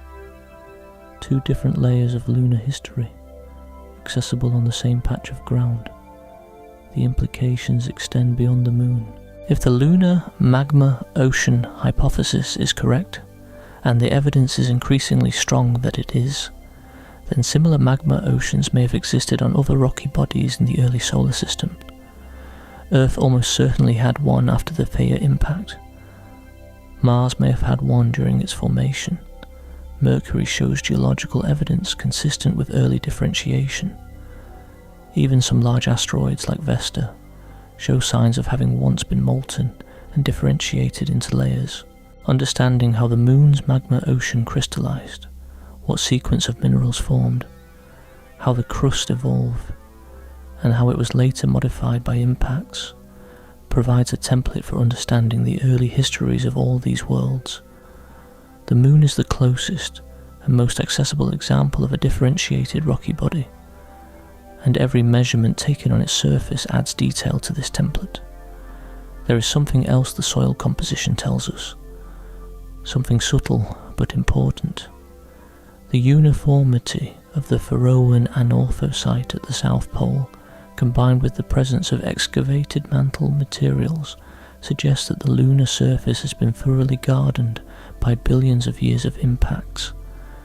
The regolith, the loose layer of soil that covers the bedrock, is not simply shattered local rock. It is a mixture, a blend of local crust, distant ejecta from large impacts, and deep materials brought to the surface by the most violent collisions. This mixing has homogenized the upper layer of soil over vast distances. For future missions that plan to mine the regolith for resources, this is useful information. It means the composition of the soil is relatively predictable. You do not need to prospect extensively to find materials. The aluminum, iron, titanium, silicon, oxygen and sulfur that Pragyan detected are likely present across broad areas of the South Polar region, not concentrated in isolated deposits. A mining operation could set up almost anywhere in the region and find the same basic suite of materials. The regolith also contains implanted solar wind particles, primarily hydrogen and helium, that have been driven into the soil by the solar wind over billions of years. This is another potential resource. Hydrogen can contribute to water production. Helium-3, an isotope that is rare on Earth, but relatively abundant in lunar soil, due to solar wind implantation, has been proposed as a fuel for future fusion reactors. The economics and feasibility of helium-3 mining are speculative and decades away from practical consideration, but the fact that the resource exists in the soil is part of the long-term story of why the moon matters. What Chandrayaan-3 accomplished in the span of just 14 days on the surface was to provide the first comprehensive ground truth, characterization of the lunar South Pole, temperature profiles, elemental composition, seismic environment, plasma conditions, mineralogical identification of the rock types present, evidence for the global extent of the primordial crust, evidence for deep mantle materials at the surface, detection of sulfur as a potential resource, measurements that expand the potential zones for the water ice. All of this from a rover that weighed less than a golden retriever and travelled about the length of a football field. The data set is still being analysed. New papers continue to be published. The collaboration between ISRO scientists and international researchers continues to yield new insights. The instruments may be silent, but the data they produced will drive scientific research for years, possibly decades. And on the moon itself, Vikram and Pragyan rest in the cold darkness of the South Polar night. They did their work. They answered questions that had been open for decades.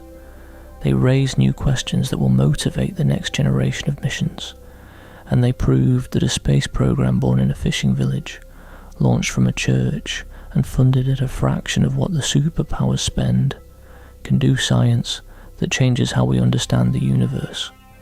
There is another dimension to the South Pole's significance that we have not yet fully explored. The Moon, in a sense, is a time capsule, and the South Pole may be the oldest, best preserved archive in the entire solar system. On Earth, the geological record is constantly being erased. Plate tectonics recycle the crust. Ocean floors subduct into the mantle. Mountain ranges rise and erode. Rivers carve canyons. Glaciers grind valleys. The wind and rain wear everything down. The oldest rocks on Earth's surface are about 4 billion years old, and they are rare.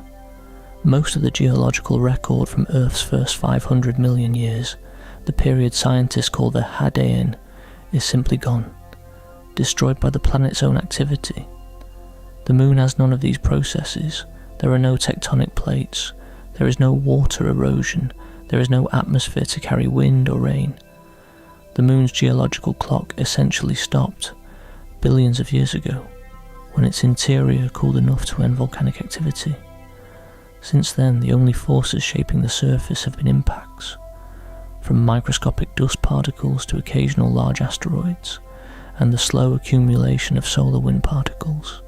This means the Moon preserves a record of events from the earliest period of the solar system history, a record that Earth has lost. The craters that scar the Moon's surface are a record of the bombardment history of the inner solar system. Each crater records the time, energy and angle of an impact. The layers of ejecta that blanket the surface around large craters preserve the stratigraphic sequence of events, which impact happened before which, what material was on the surface when each impact occurred. The South Pole is particularly rich in this ancient record because of the South Pole Aitken Basin. At 2,500 kilometers in diameter and up to 8.2 kilometers deep, it is one of the oldest and largest impact structures known. Scientists estimate it formed about 4.2 to 4.3 billion years ago, during a period called the Late Heavy Bombardment, when the inner solar system was subjected to a particularly intense rain of impacts, possibly triggered by a rearrangement of the giant planet's orbits. The South Pole Aitken Basin impact excavated material from many kilometers below the surface, bringing up rocks from the lower crust and possibly the upper mantle.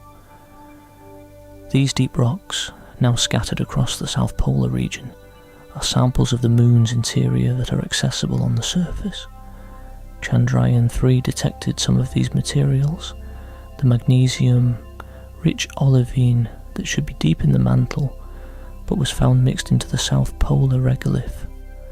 The discovery of a buried ancient crater, approximately 160 kilometers in diameter, announced by ISRO in September 2024, adds another layer to this story. If this crater is older than the South Pole Aitken Basin, it dates to the very earliest period of intense bombardment, within a few 100 million years of the Moon's formation. The rocks and structures associated with this crater could preserve information about conditions that existed before most of the impact basins visible on the Moon today were formed. This is geological information that simply does not exist on Earth. For geologists and planetary scientists, the South Pole of the Moon is like a library that has been sealed for 4 billion years. The books are written in rock, in soil composition, in the layers of ejecta, in the thermal and chemical gradients that exist in the permanently shadowed craters. Chandrayaan-3 read a few pages. Future missions will read more. Eventually, sample return missions will bring the pages back to Earth, where they can be studied with instruments far more powerful than anything that can be sent to the Moon. The permanently shadowed regions deserve special attention in this context, because they are not just cold. They are among the coldest places in the entire solar system.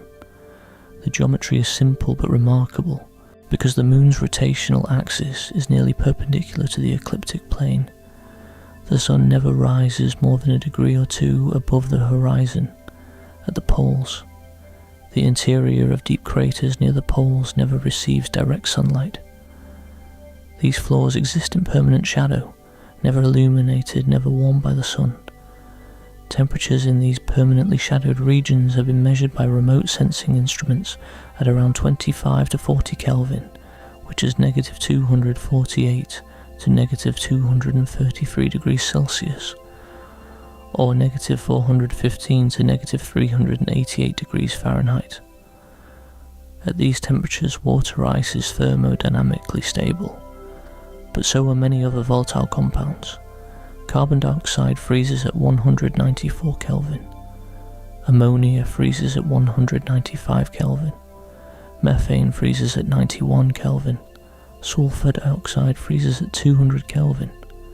At 40 Kelvin, virtually any volatile compound that has ever been delivered to the Moon's surface by cometary impacts or outgassing would freeze solid and remain frozen indefinitely. Scientists call these regions cold traps. Over the 4.5 billion year history of the Moon, comets and volatile-rich asteroids have occasionally struck the surface. Each impact delivers a small amount of water, carbon dioxide, ammonia, and other volatile compounds. Most of this material is vaporized by the impact and escapes into space, since the Moon's gravity is too weak to retain an atmosphere. But some fraction of the vaporized volatiles migrates across the surface in ballistic hops, molecules bouncing along in the vacuum until they reach a cold enough spot to freeze. The permanently shadowed craters at the poles are the ultimate cold trap. Once a molecule reaches the floor of these craters and freezes, it stays frozen. Over 4.5 billion years, the accumulation of trapped volatiles could be substantial. The 600 million metric tons of water ice estimated by Chandrayaan-1 and Mini-SSAR is just the water component. There could be significant quantities of carbon dioxide ice, ammonia ice, and other frozen compounds as well. These volatiles are a record of the cometary and asteroidal material that has been delivered to the inner solar system over the Moon's entire history. Analysing them could tell us about the composition of ancient comets, the flux of volatile delivery over time, and the chemical environment of the early solar system. There is a poetic quality to this. The darkest, coldest, most inhospitable places on the Moon, craters that have never seen sunlight, may contain the best preserved chemical record of the ancient solar system. The warmth of the sun, which makes life possible on Earth, would destroy these records. Only the permanent shadow, the eternal cold, has kept them intact. Chandrayaan-3 did not land inside a permanently shadowed region. The mission needed sunlight for its solar panels and could not have operated in permanent darkness.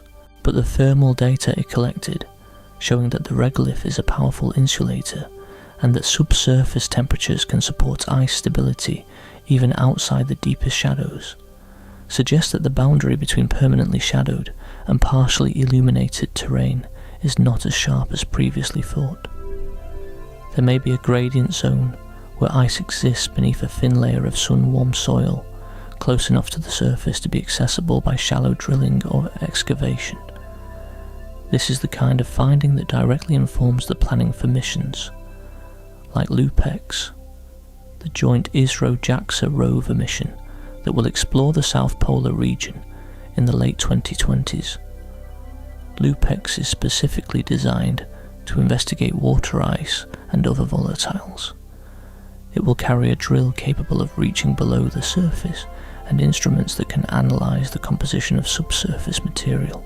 The data from Chandrayaan-3's CHAS-TEED instrument will help determine where to send LUPEX, which areas are most likely to contain accessible ice at shallow depths. Let us now consider the Moon from a different perspective, not as a destination for exploration or a source of resources, but as a platform for science that has nothing to do with the moon itself. The far side of the moon, the hemisphere that permanently faces away from Earth, is the quietest place in the inner solar system for radio observations. Earth is extraordinarily noisy in the radio spectrum. Every cell phone, every radio station, every television broadcast, every Wi-Fi router, every microwave oven, every satellite, every radar system, all of it generates radio emissions that wash across the electromagnetic spectrum. From Earth's surface, detecting faint radio signals from the early universe is increasingly difficult because of this electromagnetic pollution. The far side of the moon is shielded from all of that by 3,474 kilometers of rock. A radio telescope placed on the far side would be able to detect signals that are simply impossible to observe from Earth. One of the most exciting prospects is observing the 21 centimeter hydrogen line from the cosmic dark ages, the period between the emission of the cosmic microwave background, about 380,000 years after the Big Bang and the formation of the first stars, about 100 to 200 million years later. During this period, the universe was filled with neutral hydrogen gas that emitted faint radio signals. These signals have been redshifted by the expansion of the universe into very low frequencies that are swamped by Earth-based interference. A far-side lunar radio telescope could, in principle, observe these signals and provide information about the state of the universe before any stars or galaxies existed. Several concepts for far-side lunar radio telescopes are being developed. NASA has funded a study for the Lunar Crater Radio Telescope, a concept that would line a crater with a wire mesh to create a giant antenna. China has included radio observation instruments on its Chang'e 4 mission on the far side. The European Space Agency has studied concepts for low-frequency radio arrays on the lunar surface. These projects are not directly related to Chandrayaan-3's discoveries, but they illustrate why a sustained human and robotic presence on the moon is valuable beyond the moon itself. The moon is a platform, a staging ground, a laboratory, a radio-quiet observatory, a test bed for technologies that will eventually be used on Mars and beyond. Everything that Chandrayaan-3 learned about the South Pole's environment, from the temperature of the soil to the density of the plasma to the composition of the rocks, contributes to making that platform feasible. The moon is 384,400 kilometers from Earth on average, about 238,900 miles. Light takes approximately 1.3 seconds to travel between the two bodies. In cosmic terms, this is extraordinarily close. The nearest star beyond the Sun, Proxima Centauri, is 4.24 light-years away. Mars, at its closest approach, is about 55 million kilometers from Earth, more than 140 times farther than the Moon. The Moon is right next door, and yet, after more than 50 years of visits, from the first lunar probes in the 1960s through the Apollo landings of the 1970s to the robotic missions of the 2000s and 2000s, we are still discovering fundamental things about its composition, its formation, and its resources. Chandrayaan-3 showed that even our nearest neighbour has secrets that are revealed only when you land somewhere no one has been before. Point an instrument at the ground and look carefully at what is there. It is worth stepping back for a moment to place India's lunar achievements in the broader context of human exploration of the moon. Because the story of Chandrayaan is not an isolated episode. It is the latest chapter in a story that began more than 6 decades ago, and each chapter has built on the ones before it. The first human-made object to reach the moon was Luna 2, a Soviet spacecraft that crashed into the surface on September the 13th, 1959. It carried no instruments designed to survive impact. It was a demonstration, a message. We can reach the moon.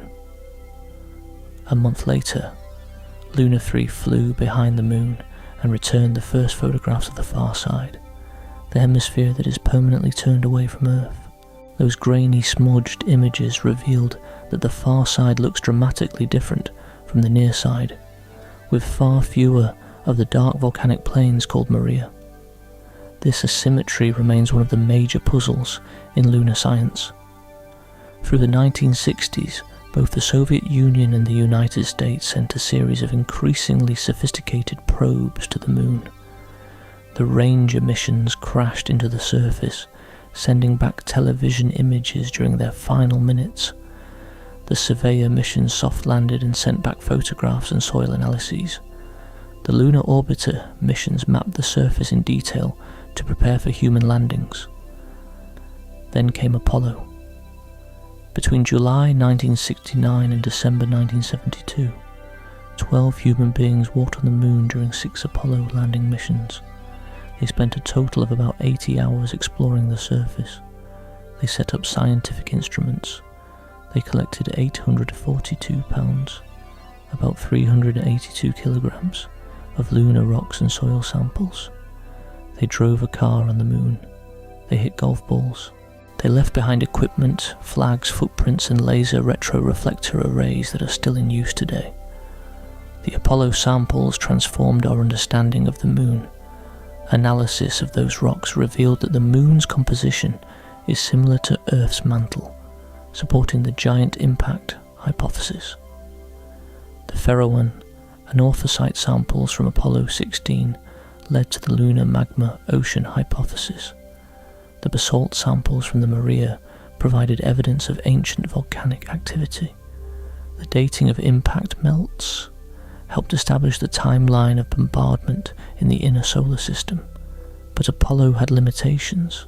All 6 landing sites were in the equatorial and near equatorial regions of the moon's near side.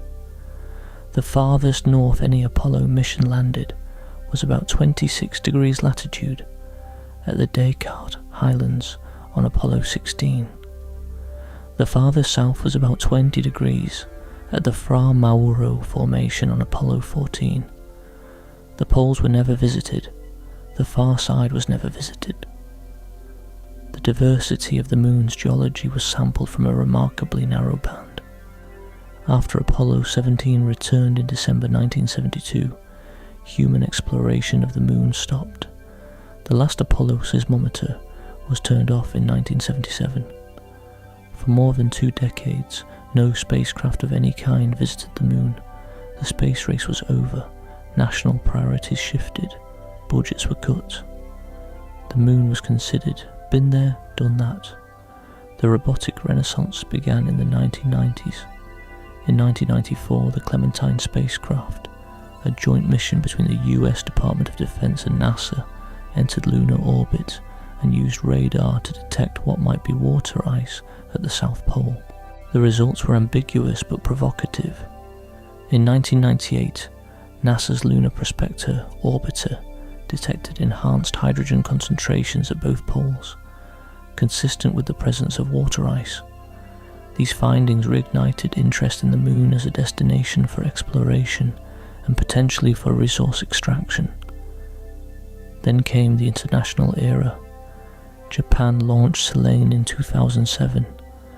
India launched Chandrayaan-1 in 2008.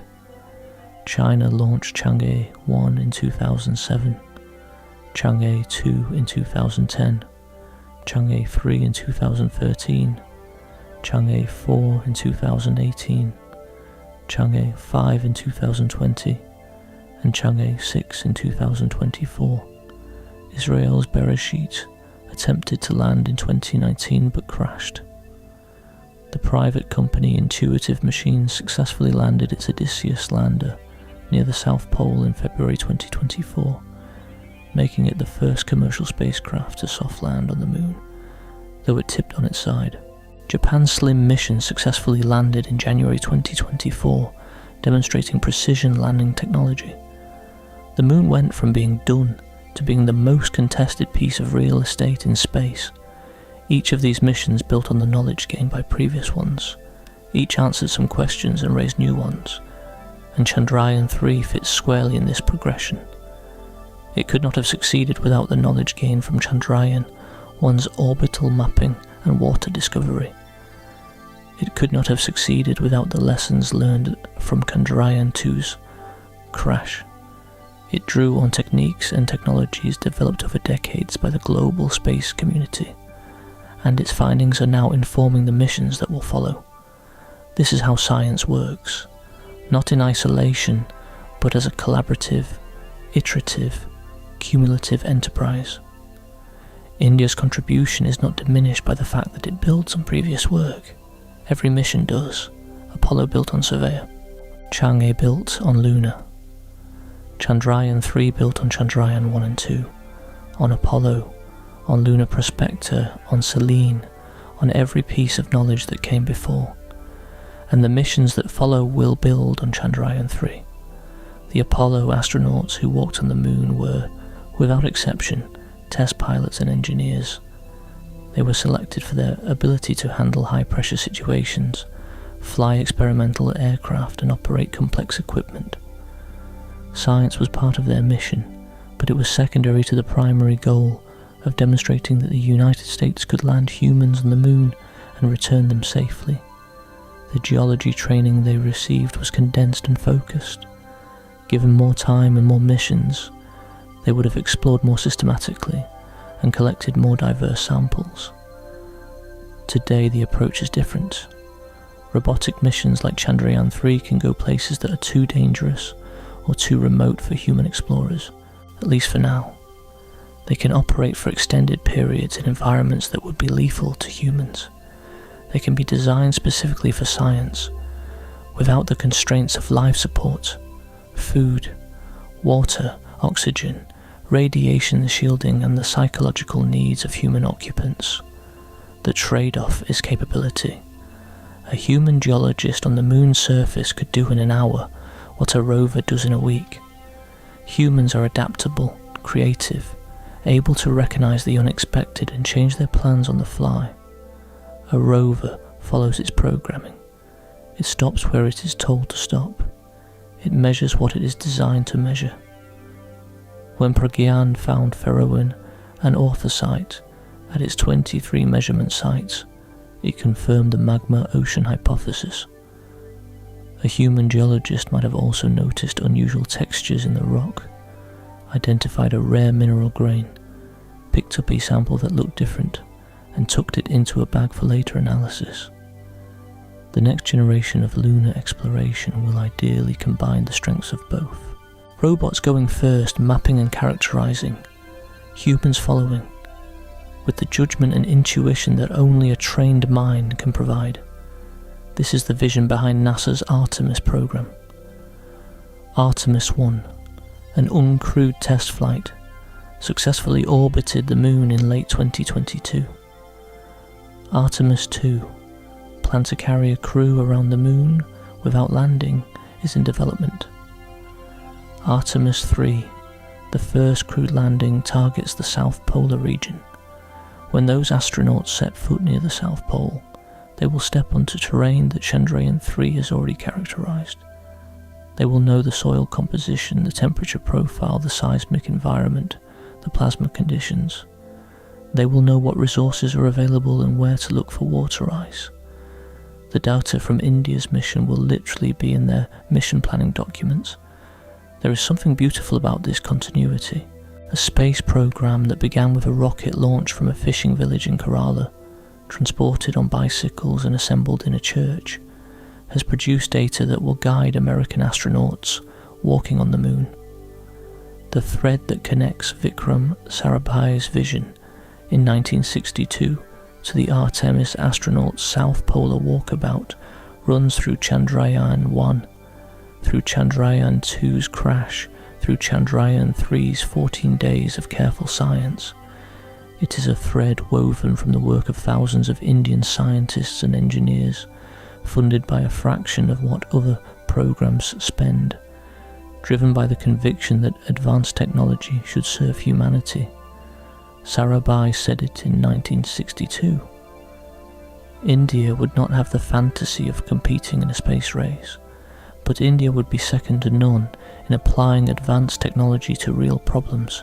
He could not have imagined that his vision would lead to a spacecraft named after him, resting on the floor of a South Polar plane, carrying a retroreflector that bounces laser light back to orbiting spacecraft, serving as a permanent benchmark for future exploration. The future of lunar exploration is not just about one country. It is about what all of us collectively can learn from a world that has been orbiting ours for 4.5 billion years. The moon has watched every sunrise that has ever occurred on Earth. It was there when the first single-celled organisms appeared in Earth's oceans. It was there when life crawled onto land. It was there when dinosaurs roamed and when they were wiped out. It was there when the first humans looked up and wondered what that bright light in the night sky was made of. And now, slowly, carefully, one mission at a time, we are finding out. The answers are written in the soil, in the sulphur that speaks of ancient volcanism, in the ferron anorthosite that speaks of a world born in fire, a global ocean of magma that cooled into the crust we see today, in the olivine from the deep mantle, brought to the surface by an impact of unimaginable violence, in the temperature gradients that tell us where ice might hide, in the faint tremors of moonquakes that tell us the South Pole is not dead, in the thin plasma of charged particles that tells us the solar wind reaches even the most sheltered corners of the lunar surface. Each measurement is a sentence, each instrument is a translator, and Pragyan, that 26-kilogram rover with the Sanskrit name meaning wisdom, read more sentences in 14 days than anyone had read from the South Pole in the entire history of lunar exploration. The wisdom is in the data, and the data will speak for decades to come. There is one more aspect of the South Polar environment that Chandrayaan-3's data has illuminated, and it deserves attention because it will affect every future mission to the region. The lunar dust. Lunar regolith is not like any soil or dust on Earth. On our planet, wind and water have rounded the edges of sand grains and soil particles over millions of years. Pick up a handful of beach sand and look at the grains under a magnifying glass. They are smooth, rounded, polished by the action of waves and wind. Lunar regolith has experienced none of that. The moon has no wind, it has no water. The soil particles are created entirely by impacts, micrometeorites slamming into the surface at speeds of tens of kilometers per second, shattering rocks into smaller and smaller fragments. The result is a soil made of tiny particles with jagged angular edges. Under a microscope, lunar regolith looks like shattered glass. The particles have sharp points and edges that interlock with each other and cling to surfaces. Apollo astronauts discovered this the hard way. The dust stuck to everything. It coated their spacesuits, clogged seals, scratched visors, and penetrated equipment designed to be dustproof. Harrison Schmitt, the geologist astronaut on Apollo 17, developed what he called lunar hay fever after breathing in dust that was tracked into the lunar module, reporting symptoms similar to an allergic reaction. The dust is also electrically charged. On the day side of the moon, ultraviolet radiation from the sun knocks electrons off dust particles, giving them a positive charge. On the night side, electrons from the solar wind accumulate, giving particles a negative charge. At the boundary between day and night, called the terminator, the charge differential can cause dust particles to levitate. The Surveyor spacecraft photographed a mysterious glow on the lunar horizon during sunset, which some scientists attribute to levitating charged dust particles illuminated by the last rays of sunlight. At the South Pole, the complex interplay of sunlight and shadow means the terminator is not a simple line but a fractal boundary that shifts constantly as the moon rotates. Areas that are sunlit in the morning may be shadowed by crater rims in the afternoon. This creates a dynamic charging environment for the dust, with particles potentially levitating and migrating in response to constantly changing electric fields. Chandrayaan-3's Arambha plasma measurements contribute to understanding this environment. The plasma density and electron temperature data that the Langmuir probe recorded are directly relevant to predicting how dust behaves near the surface. Higher plasma densities mean more charged particles interacting with the dust. Higher electron temperatures mean more energetic charging processes. The data shows that the plasma environment at the South Pole is more active than orbital estimates predicted, which suggests the dust dynamics may also be more complex than expected. For future human missions, this matters enormously. Dust management was one of the most significant challenges identified by the Apollo program. Gene Cernan, the commander of Apollo 17 and the last person to walk on the moon, said that dust was one of the most inhibiting things he encountered. If Artemis astronauts are going to spend weeks or months at the South Pole instead of the hours that Apollo astronauts spent at their landing sites, dust mitigation will be critical. Spacesuits will need better sealing. Equipment will need to be hardened against abrasion. Habitats will need airlocks designed to prevent dust from being carried inside. And all of this engineering will rely on understanding the specific properties of South Polar regolith, properties that Chandrayaan-3 has begun to characterize. The thermal data from CHI-ST is also relevant here. The steep temperature gradient in the soil, with surface temperatures above 80 degrees Celsius and subsurface temperatures below negative 170 degrees Celsius, just a few centimeters down, creates interesting conditions for dust behavior. Temperature differences drive thermal migration of gas molecules in porous materials, a process called thermal creep. In the vacuum of the moon, where there is essentially no atmosphere, thermal creep operates differently than on Earth, but the extreme temperature gradients measured by CHI-ST suggest that subsurface gas transport, particularly of water vapour and other volatiles, may be more dynamic than previously modelled. This connects back to the water story.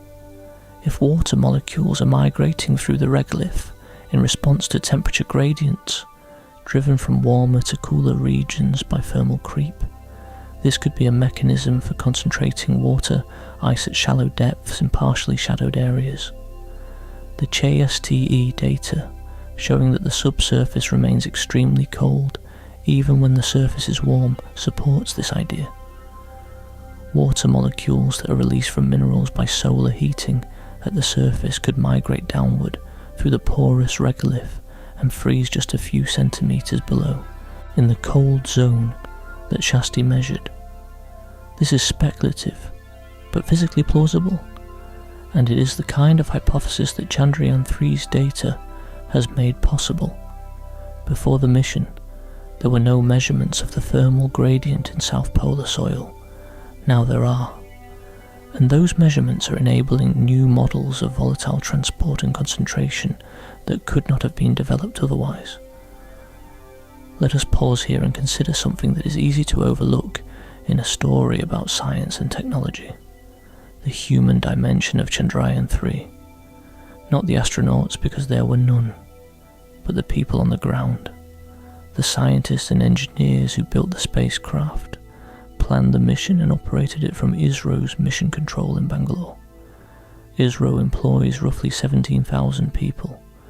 Compared to NASA's approximately 18,000 civil servants, this is a similar headcount, but the budget is a fraction. ISRO's annual budget is approximately $1.5 billion. NASA's is approximately $25 billion. This means that ISRO's workforce is doing comparable work with roughly 1/16 the funding per person. The engineers who designed Chandrayaan-3 grew up in an India that was rapidly modernising. Many of them attended the Indian Institutes of Technology, among the most competitive engineering schools in the world, where acceptance rates are often below 2%. They chose to work at ISRO rather than pursuing more lucrative careers in the private technology sector, where salaries at companies like Infosys, TCS, or international firms would be several times higher. They chose ISRO because it offered something that money could not, the chance to do work that matters on a national and global scale. The culture at ISRO is described by those who work there as mission-driven, collegial, and intensely focused. The organisation learned early that it could not afford the redundancy of NASA's approach, where critical systems are often duplicated or triplicated. Instead, ISRO invested in exhaustive testing, rigorous review processes, and a culture where anyone, regardless of rank, could raise a concern. The failure of Chandrayaan-2's lander was painful, but the response was characteristic. No blame was assigned publicly. The failure was treated as an engineering problem to be solved. Within months, the design changes for Chandrayaan-3 were underway. When Vikram successfully touched down on August 23, 2023, the celebrations were not just about the moon, they were about vindication, about the proof that persistence works, about the statement that a developing country, with all the challenges of poverty, inequality, and competing priorities, can still reach for the stars and succeed. The fireworks that lit up cities across India that night were not just for the spacecraft. They were for the idea that Vikram Sarabhai planted 6 decades earlier, that space technology is not a luxury, it is a necessity, and it belongs to everyone. In the weeks after the landing, ISRO received letters from school children across India, thousands of them. Children who had watched the landing live on television, who had seen the rover roll down the ramp, who had followed the daily updates about sulfur and temperature and moonquakes with the same excitement that previous generations had reserved for cricket matches. Some of those children will become scientists, some will become engineers, some will work at ISRO, some will work on missions that we cannot yet imagine. This is the intangible return on investment, the inspiration, the demonstration of possibility, the message that says your country can do this, you can be part of it. The moon is not just for the superpowers, it is for everyone who is willing to do the work. Vikram Sarabhai would have understood this. He was at his core an educator. He founded not just ISRO, but also the Indian Institute of Management Ahmedabad, the Centre for Environmental Planning and Technology, and numerous other institutions dedicated to building India's intellectual capacity. His vision was never just about rockets. It was about creating a society capable of using advanced technology for human benefit. The spacecraft that bears his name sits quietly on the moon, its work complete, its data travelling through fibre optic cables and radio waves to scientists around the world. The retroreflector catches light and sends it back, a small persistent signal in the lunar dark, and the moon keeps turning, slowly, patiently, waiting for the next visitors to come and read a few more sentences from the story written in its soil. We have travelled a long way tonight, from a fishing village on the coast of Kerala to the south pole of the moon, from bicycles carrying rocket parts to a rover named Wisdom analysing ancient rock. Let us now bring the story full circle and settle into the quiet that the moon itself offers. The moon is in many ways the opposite of Earth. Earth is alive, tectonically, biologically, atmospherically, chemically alive. The ground beneath us moves, the air around us circulates, water cycles endlessly from ocean to cloud, to rain to river to ocean again. Life grows, consumes, reproduces and dies in every corner of the planet, from the deepest ocean trenches to the highest mountain peaks. Earth is restless, the moon is still. There is no wind, there is no rain, there is no sound, because sound requires a medium to travel through, and the moon has no significant atmosphere. If you stood on the surface at Shiv Shakti Point, where Vikram landed, you would hear nothing except the sound of your own breathing inside your spacesuit and the hum of your life support systems. The silence would be total and absolute. The sky would be black. not the deep blue of a clear Earth sky, but the pure black of the vacuum of space.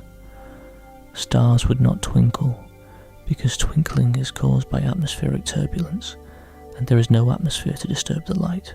The stars would burn steady and sharp, thousands of them visible at once, the Milky Way spanning the sky in a ribbon of light so dense it would take your breath away, and the Earth would hang in the sky about 4 times the diameter of the Moon as seen from Earth, glowing with reflected sunlight, its blue oceans and white clouds and brown continents clearly visible even from this distance. It would not rise or set, because the Moon keeps the same face toward Earth at all times, a consequence of tidal locking. From the South Pole, Earth would hover near the horizon, dipping and rising slightly as the Moon's gentle wobble, called libration, shifts the geometry. A constant companion in the sky. The world you came from, visible but impossibly far away. The landscape at the South Pole would be unlike anything on Earth. The terrain is rough and ancient, pockmarked with craters of every size, from vast basins kilometers across to tiny pits the size of a coin. The regolith, the fine powdery soil, would be grey, a spectrum of greys from almost white in the highlands to nearly black in the shadows. The low angle of the sun would cast shadows that stretch for enormous distances, filling the interiors of craters with darkness while the rims and peaks glow in the harsh, unfiltered sunlight. There would be no colour. The Moon is a world of grey, the oranges and reds and blues of Earth, the greens of vegetation, the turquoise of shallow water. None of that exists here. Just grey rock, grey soil, black shadows and white sunlight. It is stark and beautiful in its austerity. If you walked away from Vikram and Pragyan, heading south toward the permanently shadowed craters, you would eventually reach the edge of eternal darkness, a rim beyond which the sun never rises. The ground would drop away into a crater whose floor has not seen sunlight for billions of years. The temperature at the bottom would be colder than the surface of Pluto. Ice and frozen gases, delivered by ancient comets, would lie in the perpetual dark, waiting to be discovered. This is where the science leads. This is where the next missions are going. Consider for a moment what it means to stand at the edge of such a place. The boundary between light and shadow on the Moon is not gradual, the way twilight fades on Earth. There is no atmosphere to scatter light. The Terminator, the line between day and night, is sharp. One step you are standing in full sunlight, bathed in ultraviolet radiation, your spacesuit heating up on the sun-facing side. One step further and you are in shadow so deep that the ground temperature drops by hundreds of degrees. The transition is abrupt and stark. This is the environment that Chandrayaan-3 measured. This is the environment that future explorers will navigate. The craters that hold the permanently shadowed regions have names. Some are named after scientists who spent their career studying the Moon. Shoemaker, after the planetary scientist Eugene Shoemaker, who wanted to be an astronaut, but was disqualified for medical reasons and instead devoted his life to studying impact craters from the ground. Cabeus, where NASA's El-Croces mission deliberately crashed a rocket stage in 2009 and detected water in the debris plume. Shackleton, named after the Antarctic explorer Ernest Shackleton, a fitting tribute given that the lunar South Pole shares something with the Antarctic. Both are places of extreme cold, extreme darkness and extreme scientific interest. Both were once thought to be barren and worthless. Both turned out to hold treasures that reshape our understanding of the world. Shackleton crater itself is approximately 21 kilometers in diameter and about 4.2 kilometers deep. Its floor is permanently shadowed. Its rim receives sunlight for about 80 to 90% of the lunar year. This combination makes it one of the most discussed potential sites for a lunar base. You could place solar panels on the rim and mine ice from the floor. The distance between the two is a few kilometers, manageable with robotic transport systems. Chandrayaan-1's moon impact probe crashed into Shackleton Crater in 2008, detecting water molecules during its descent. Chandrayaan-3 landed about 600 kilometers away, at a lower latitude but still firmly in the South Polar region. Together, the two missions have bracketed the South Pole with ground truth data. The orbital data from Chandrayaan-2's orbiter fills in the gaps from above. The picture that emerges from all three missions is of a South Polar region that is richer, more dynamic and more promising than anyone imagined a generation ago. It is not the barren, lifeless, frozen wasteland that early moon scientists described. It is a place where ancient geological processes have left their fingerprints in the soil, where water ice has accumulated over billions of years, where resources exist in quantities that could sustain human activity, and where the secrets of the early solar system lie frozen in the permanent dark. Let us think about what India's 3 Chandrayaan missions have accomplished, taken together as a single narrative arc spanning 15 years. Chandrayaan-1, launched in 2008, discovered water on the moon. This single finding overturned decades of scientific consensus and transformed the moon from a dry, dead relic into a potential resource depot for future exploration. It opened the South Pole as the prime destination for every space agency on Earth. Chandrayaan-2, launched in 2019, crashed during its landing attempt. This failure could have been the end. Many national space programs have been derailed by high-profile failures, but ISRO treated the crash as data. They studied it, learned from it, and built the lessons into the next mission. The orbiter from Chandrayaan-2 continues operating to this day, providing valuable radar data on the distribution of water ice at the poles. Chandrayaan-3, launched in 2023, succeeded where Chandrayaan-2 had failed, landing at the South Pole for the first time in history. In 14 days of operation, it provided the first ground truth characterization of the South Polar environment. Soil composition, thermal properties, seismic activity, plasma conditions, and evidence supporting the lunar magma ocean hypothesis. Its data is shaping the plans of every future mission to the region. 3 missions: discovery, failure, and triumph, each one building on the last, each one advancing both Indian space capability and global scientific understanding. The cost of all 3 Chandrayaan missions combined was less than a single episode of some big-budget television series. The total investment, from the first engineer hired to work on Chandrayaan-1 to the last data packet received from Chandrayaan-3, represents an extraordinary return on investment. The scientific papers, the technical knowledge, the international collaborations, the inspiration to millions of young Indians to pursue careers in science and engineering, the demonstration that world-class space exploration is not the exclusive domain of wealthy superpowers. All of this from 3 missions that together cost less than what some nations spend on a single military aircraft. The moon continues its orbit around the Earth as it has for 4.5 billion years. It rises and sets, it waxes and wanes, it pulls on our oceans, creating tides. It stabilizes Earth's axial tilt, moderating our seasons. It illuminates our nights. It has been a companion to every human being who has ever lived, from the earliest members of our species who looked up from the savannas of Africa, to the astronauts who walked upon its surface, to the scientists who analyze its soil in laboratories in Ahmedabad and Bangalore and Houston and Beijing.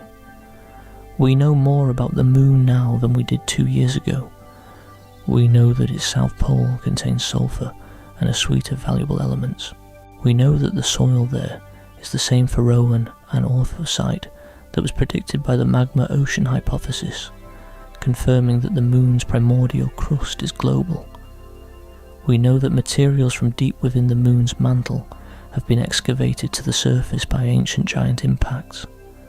We know that the soil is a superb thermal insulator which expands the potential zones where water ice can survive. We know that moonquakes occur at the South Pole. We know that the plasma environment near the surface is more complex than orbital estimates suggested. We know that a buried ancient crater lies hidden beneath the surface near the landing site. We know these things because a 26-kilogram rover, powered by the sun, rolling on 6 wheels at 1 centimetre per second, stopped at 23 places and pointed its instruments at the ground. And we know these things because 61 years before that rover touched the surface, a man named Vikram Sarabhai convinced a newly independent nation that the stars were not beyond their reach, that space technology was not a luxury for wealthy countries but a tool for all humanity, that a fishing village could become a launch pad and a church could become a workshop, that patience, ingenuity and purpose could substitute for vast budgets and geopolitical ambition. The lander named after him rests on the moon now. It does not move. It does not communicate. Its batteries are dead and its electronics are frozen. But the retroreflector on its surface catches laser light from passing spacecraft and sends it back. A steady, dependable signal that says, "We were here. We measured the ground. We learned something and we left a marker so you can find this place again." The moon is patient. It has waited 4.5 billion years for us to come and read what is written in its soil. It will wait longer. There is no urgency on the moon, no deadlines, no seasons, no weather, just rock and dust and shadow and light, cycling endlessly as the moon turns its slow face toward the sun and then away, toward the sun and then away. Somewhere in that slow rhythm, in the turning of light to dark and back again, the story of the moon is told. A story of fire and formation, of a global ocean of magma that cooled into a crust of pale rock, of billions of years of impacts that scarred and sculpted the surface, of comets that delivered water to the coldest, darkest corners, of a quiet world that preserves in its soil the record of the early solar system, a record that Earth has long since erased. India read a chapter of that story. They found water, then sulphur, then the signature of the original crust, then moonquakes, then clues about the deep mantle, then evidence of ice in unexpected places. Each finding opened all new questions. Each question will drive new missions. The next visitors to Shiv Shakti Point, whether they are robots or humans, will find Vikram and Pragyan exactly where they stopped. The tracks of the rover's 6 wheels will still be visible in the regolith, a thin line of disturbance in the grey powder, 103 metres long. The footprints, if you can call them that, of wisdom. Those tracks will last for millions of years on the airless, windless moon.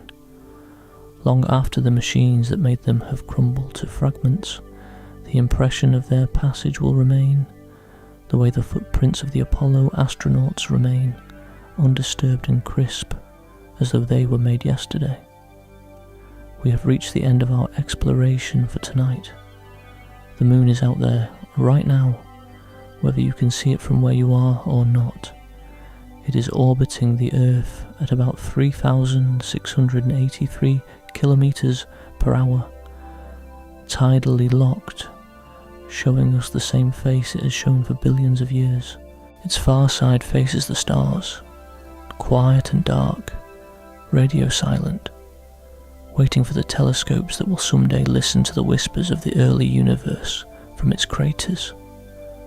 Its south pole holds the ice and the ancient rocks and the answers to questions we have not yet thought to ask.